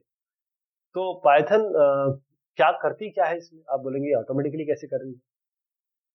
दो स्ट्रेटेजी इसमें लगाया जाता है, जो मेमोरी एलोकेशन डिफरेंस है, चाहे जिसमें काउंटिंग होती है, उसके बाद ऑटोमेटिक गार्बेज या कलेक्शन होता है, या जो भी मेमोरी है उसकी क्लीनिंग होती है, क्लेंजिंग होती है। एक तो रेफरेंस काउंटिंग। तो वर्जन 2 के पहले पाइथन इंटरप्रेटर क्या करते थे, ये रेफरेंस काउंटिंग करते थे जो भी मेमोरी मैनेजमेंट के में होना चाहिए। रेफरेंस काउंटिंग का मतलब ये होता है कि कितने बार, नंबर ऑफ टाइम्स एक ऑब्जेक्ट रेफर हो रहा है दूसरे ऑब्जेक्ट के द्वारा। पाइथन का जो गार्बेज कलेक्टर है वो किस तरीके से चलता था, प्रोग्राम एग्जीक्यूशन के समय चलता था, और ये तब एक्टिवेट होता था जब जब एक ऑब्जेक्ट रेफरेंस काउंट हो जाए 0। जो गार्बेज कलेक्टर है तभी एग्जीक्यूट होता था या ट्रिगर होता था जब आपका रेफरेंस पॉइंट 0 हो जाए। क्योंकि जो ऑब्जेक्ट जिस चीज को रिफर कर रहा है या ऑब्जेक्ट जहां जहां काम कर रहा है वो नंबर चेंज होंगे। जैसे ही जो, क्योंकि एक आपने दिया, फिर एलियास बना दिया, फिर एक बनाया, उसकी दूसरी मेमोरी बना दी, तीसरी मेमोरी बना दी, तो हर बार ये रेफरेंस चेंज हो रहा है। तो ऑब्जेक्ट का जो रेफरेंस काउंट है वो इंक्रीज होता है जब भी उसमें नया नाम दे रहे हैं या फिर वो किसी लिस्ट, ट्यूपल और डिक्शनरी में जा रहा है। तो ऑब्जेक्ट का रेफरेंस काउंट कम होता है जब भी डिलीट होगा डेल से, DEL से, या फिर वो रीअसाइन हो रहा है, या वो उसका रेफरेंस स्कोप से बाहर चला गया। जब भी ऑब्जेक्ट का रेफरेंस काउंट 0 पहुंचता है तो पाइथन उसको ऑटोमेटिकली कलेक्ट कर लेती है। अब देखिए ये कोड है, x इक्वल टू 50 दिया, इसको समझिएगा जो मैंने बोला। यहां पर हमने एक ऑब्जेक्ट बनाया x और इसको 50 से बाउंड कर दिया, फिर हमने क्या किया, x को y से असाइन कर दिया। तो अब क्या होगा, जो रेफरेंस काउंट है वो बढ़ गया, एक 50 के लिए एक और रेफरेंस काउंट हो गया, यानी x भी 50 को कर रहा है, y भी 50 को कर रहा है रेफरेंस।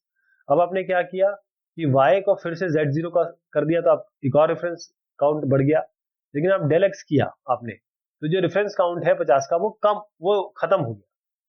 इसी तरीके से y इक्वल टू 10 कर दिया, तो y 50 को पॉइंट कर रहा था, y 10 को पॉइंट करने लगा, तो एक और रेफरेंस काउंट 50 से कम हो गया। तो यहाँ बढ़ने लगा प्लस प्लस प्लस, जैसे मान लीजिए ये 3 हो गया, एक था, या 2 हो गया, 3 हो गया, यहाँ पर ये दोनों चले, तो 3 से यहाँ पर 2 हुआ, और फिर 2 से फिर ये 1 हो गया। ये भी ध्यान रखिए कि आप क्लास में ये डेल मेथड, जिसे डिस्ट्रक्टर कहते हैं, इसको आप इंप्लीमेंट कर सकते हैं। ये तब इन्वोक होगा जब इंस्टेंस आपका डिस्ट्रॉय हो रहा होगा। ये क्लीनअप के लिए, क्लीनिंग के लिए जो मेमोरी रिसोर्सेज है, कोई भी ऑब्जेक्ट यूज कर रहा है उसके लिए काम आता है। जो रेफरेंस काउंटिंग है बहुत एफिशिएंट है, लेकिन थोड़ी सी इसमें कुछ चीजें थी। एक इसमें जो कैविएट है वो ये है, जो छुपी चीजें हैं, कि ये अगर रेफरेंस साइकिल्स बन गई, मैं एक्स वाई को कर रहा है, वाई एक्स को कर रहा है, और ये इस तरीके से एक साइकिल बना रहे हैं। रेफरेंस साइकिल क्या होता है? इसका मतलब ये है कि there is no way to reach an object but its reference count is still greater than 0। यानी कि वो एक्स भी नहीं है, वाई भी नहीं है, लेकिन फिर भी इसका रेफरेंस काउंट 0 नहीं आ रहा है। अगर आप रेफरेंस साइकिल देखना चाहते हैं तो आप क्या करिए, एक ऑब्जेक्ट बनाइए जो अपने आप को रिफर कर रहा है। देखिए बहुत सिंपल एग्जांपल है, आपने एक रेफरेंस साइकिल करके फंक्शन बनाया, इसमें एक्स को खाली दिया, अब एक्स में आपने अपेंड कर दिया इसी एक्स को, खाली है, ये खुद को अपेंड कर रहा है, ये रेफरेंस साइकिल हो गया। इसमें जो रेफरेंस साइकिल बन रहा है, ये वाला जो रेफरेंस साइकिल बन रहा है, वो ऑब्जेक्ट एक्स क्रिएट कर रहा है जो अपने आप को ही रिफर कर रहा है। इससे ना अपने आप को ही तो रिफर कर रहा है, एक्स खुद को रिफर कर रहा है। तो एक्स अपने आप तो क्लियर होने वाला नहीं अगर आप रिटर्न भी करते हैं तो ये ऐसी मेमोरी बना देगा एक्स के लिए, is using to be held onto until the Python garbage collector is invoked. This will cause the memory that X is using to be held onto until the मतलब ये क्या, इसका मतलब ये हुआ कि X के पास क्या है कि मेमोरी तो है, अब आप जब तक इन्वोक अपने आप नहीं करेंगे पाइथन गार्बेज कलेक्टर को, पाइथन गार्बेज कलेक्टर नहीं समझ पाएगा वो तो उसके पास तो रेफरेंस 0 है ही नहीं, ये तो सेल्फ रेफरेंसिंग हो रही है। अब सेकंड जो चीज आती है वो है ऑटोमेटिक गार्बेज कलेक्शन। इसमें क्या होता है, ये एक बेसिकली इसको हम शेड्यूल्ड एक्टिविटी की तरह रखते हैं पाइथन में। पाइथन इसको शेड्यूल्ड एक्टिविटी की तरह रखते हैं, और पाइथन किस तरीके से शेड्यूल करती है, उसका होता है कि एक थ्रेशोल्ड होता है कि ऑब्जेक्ट एलोकेशन कितना हो रहा है, ऑब्जेक्ट डी एलोकेशन कितना हो रहा है, कितने ऑब्जेक्ट बन रहे हैं, कितने ऑब्जेक्ट जो फ्री हो रहे हैं। जो भी ऑब्जेक्ट जरूरत नहीं है उनकी, पाइथन उन्हें डिलीट कर देता है, चाहे वो बिल्ट इन टाइप हो, चाहे वो क्लास इंस्टेंसेस, उसे हम कह रहे हैं गार्बेज कलेक्शन। जब जो एलोकेशन की है और माइनस जो नंबर ऑफ डी एलोकेशन है, जब एलोकेशन माइनस डी एलोकेशन ये अगर उस थ्रेशोल्ड से ज्यादा हो गए तो अपने आप गार्बेज कलेक्टर चल जाएगा, और जितने भी ब्लॉक ऑफ मेमोरी है जो अनयूज्ड है उसको फिर से रिक्लेम कर लिया जाएगा। ठीक है साहब, आप चला दीजिए, जितनी भी अनयूज्ड है उसको हमें वापस दे दीजिए, मतलब ओएस को वापस दे दीजिए। आप आराम से जो थ्रेशोल्ड है नए ऑब्जेक्ट का इंस्पेक्ट कर सकते हैं, जान सकते हैं। एक जीसी मॉड्यूल है, ये जीसी का मतलब ही है गार्बेज कलेक्टर, और पूछ सकते हैं यहां पर जान के कि गार्बेज कलेक्शन का थ्रेशोल्ड क्या दिया हुआ है। ये ध्यान रखिएगा कि ऑटोमेटिक गार्बेज कलेक्शन नहीं चलेगा यदि Python device out of memory जा रही है, उस केस में नहीं चलेगा। तो इस केस में आपका एप्लीकेशन बार बार एरर थ्रो करेगा, उसको आपको खुद हैंडल करना पड़ेगा, यानी कि आपका एप्लीकेशन क्रैश होने की संभावना है। और जो ऑटोमेटिक गार्बेज कलेक्शन है ये तब होगा जब एक से मतलब occurs more for the number of free objects than the size of objects। ध्यान रखिएगा कि ऑटोमेटिक गार्बेज कलेक्टर ये ज्यादा जितने भी फ्री ऑब्जेक्ट्स हैं उनके लिए चलेगा, साइज के लिए नहीं, उसके हिसाब से चलता है कितने नंबर्स हैं। तो हमने देखा क्या इसमें, सबसे पहले नेम स्पेसेस की बात की। अब अगर इसको मैं इस तरीके से बताऊं कि जो ऑब्जेक्ट्स का नाम है, या ये मैपिंग करें नाम का ऑब्जेक्ट के साथ, जैसे बिल्ट इन नेम्स हो सकते हैं, ग्लोबल नेम हो सकते हैं किसी मॉड्यूल में, या लोकल नेम हो सकते हैं फंक्शन के अंदर। स्कोप के बारे में हमने बात की, ये वो जगह होती है जहां पर नेम स्पेस को आप डायरेक्टली एक्सेस कर सकते हैं। एक पाइथन में जो भी आप स्टोर कर रहे हैं, कोई भी डेटा स्टोर कर रहे हैं, वो केवल एक बार में एक ही को रिफर करता है। जो स्कोप है वेरिएबल का वो उसका इंक्लूजिंग फंक्शन हो सकता है, या उसकी पूरी क्लास के अंदर हो सकता है, या फाइल भी हो सकता है। जो नाम होता है वो हमेशा नेम स्पेस को बिलोंग करता है जहां भी वो बाउंड हो रहा है, चाहे यहाँ फंक्शन में, चाहे क्लास में, या फाइल में। जिसको ग्लोबल कीवर्ड बनाया है आपने, वो पूरे आपके फाइल लेवल में एक्सेस किया जा सकता है। हमने एलईजीबी रूल बताया था। एलईजीबी रूल का मतलब क्या होता है, जब भी कोई नाम आता है एग्जीक्यूशन में, तो किस तरीके से सर्च करेगा। सबसे पहले वो लोकल पे देखेगा, वो लोकल सर्च करेगा जो भी डीएफ या जो फंक्शन स्टेटमेंट है। उसके बाद वो एनक्लोजिंग फंक्शन देखेगा, जितने भी ऐसे जैसे एक फंक्शन है, दूसरा फंक्शन है, पहले इसमें देखेगा, फिर इसमें देखेगा, जितने भी इंक्लूजिंग है सब में देखेगा। फिर उसके बाद वो ग्लोबल पे जाएगा, वो प्रोग्राम के इधर पे देखेगा कि कुछ ग्लोबल है क्या, जो भी ग्लोबल मॉड्यूल्स होंगे या जो आपने ग्लोबल डिक्लेयर किए होंगे। उसके बाद जाएगा वो बिल्ट इन में, जो भी पाइथन के बिल्ट इन है उसमें चेक करेगा कि हमें मिल रहा है कि नहीं मिल रहा है। ठीक है, ध्यान रखिएगा कि क्लास डेफिनेशन को आपको यूज करने से पहले ही देना पड़ेगा। INIT की बात की, ये एक स्पेशल मेथड है ताकि हम जो मेंबर्स हैं क्लास के उसको इनिशियलाइज कर सके, कंस्ट्रक्टर की तरह काम करता है। सेल्फ पहला आर्गुमेंट होता है जो हमेशा हम पास करते हैं मेथड में, किसी भी क्लास के मेथड में सेल्फ हमेशा होता है। ये क्लास ऑब्जेक्ट, इसको हम यूज कर सकते हैं दो तरीके से, या तो इंस्टेंशिएट कर दें या एट्रीब्यूट का रेफरेंस दे दें। जो क्लास के एट्रीब्यूट्स है वो क्लास को बिलोंग करेंगे, वो सारे ऑब्जेक्ट उसे शेयर करेंगे। इंस्टेंस एट्रीब्यूट का मतलब ये होता है कि वो केवल ऑब्जेक्ट के पास होंगे, क्लास के पास नहीं होंगे। जो एट्रीब्यूट है, चाहे वो डेटा हो या मेथड हो, उसको हम डायनेमिकली ऐड कर सकते हैं। Get attribute, has attribute, set attribute, del attribute. यहाँ पर ऑब्जेक्ट है, यहाँ पर नाम है, ऑब्जेक्ट नाम वैल्यू, ऑब्जेक्ट और नाम। गेट एट्रीब्यूट हम यूज करते हैं ताकि हम जितने भी एट्रीब्यूट है उस ऑब्जेक्ट को एक्सेस कर सके। हैज एट्रीब्यूट का मतलब ये है कि वो एट्रीब्यूट इसके अंदर आ रहा है कि नहीं आ रहा है, एग्जिस्ट कर रहा है कि नहीं कर रहा है। सेट एट्रीब्यूट का मतलब ये है कि हम सेट करना चाह रहे हैं एट्रीब्यूट को किसी वैल्यू से। डिलीट एट्रीब्यूट का मतलब ये है कि हम किसी एट्रीब्यूट को डिलीट करना चाह रहे हैं, उसके लिए ये फंक्शंस यूज होते हैं।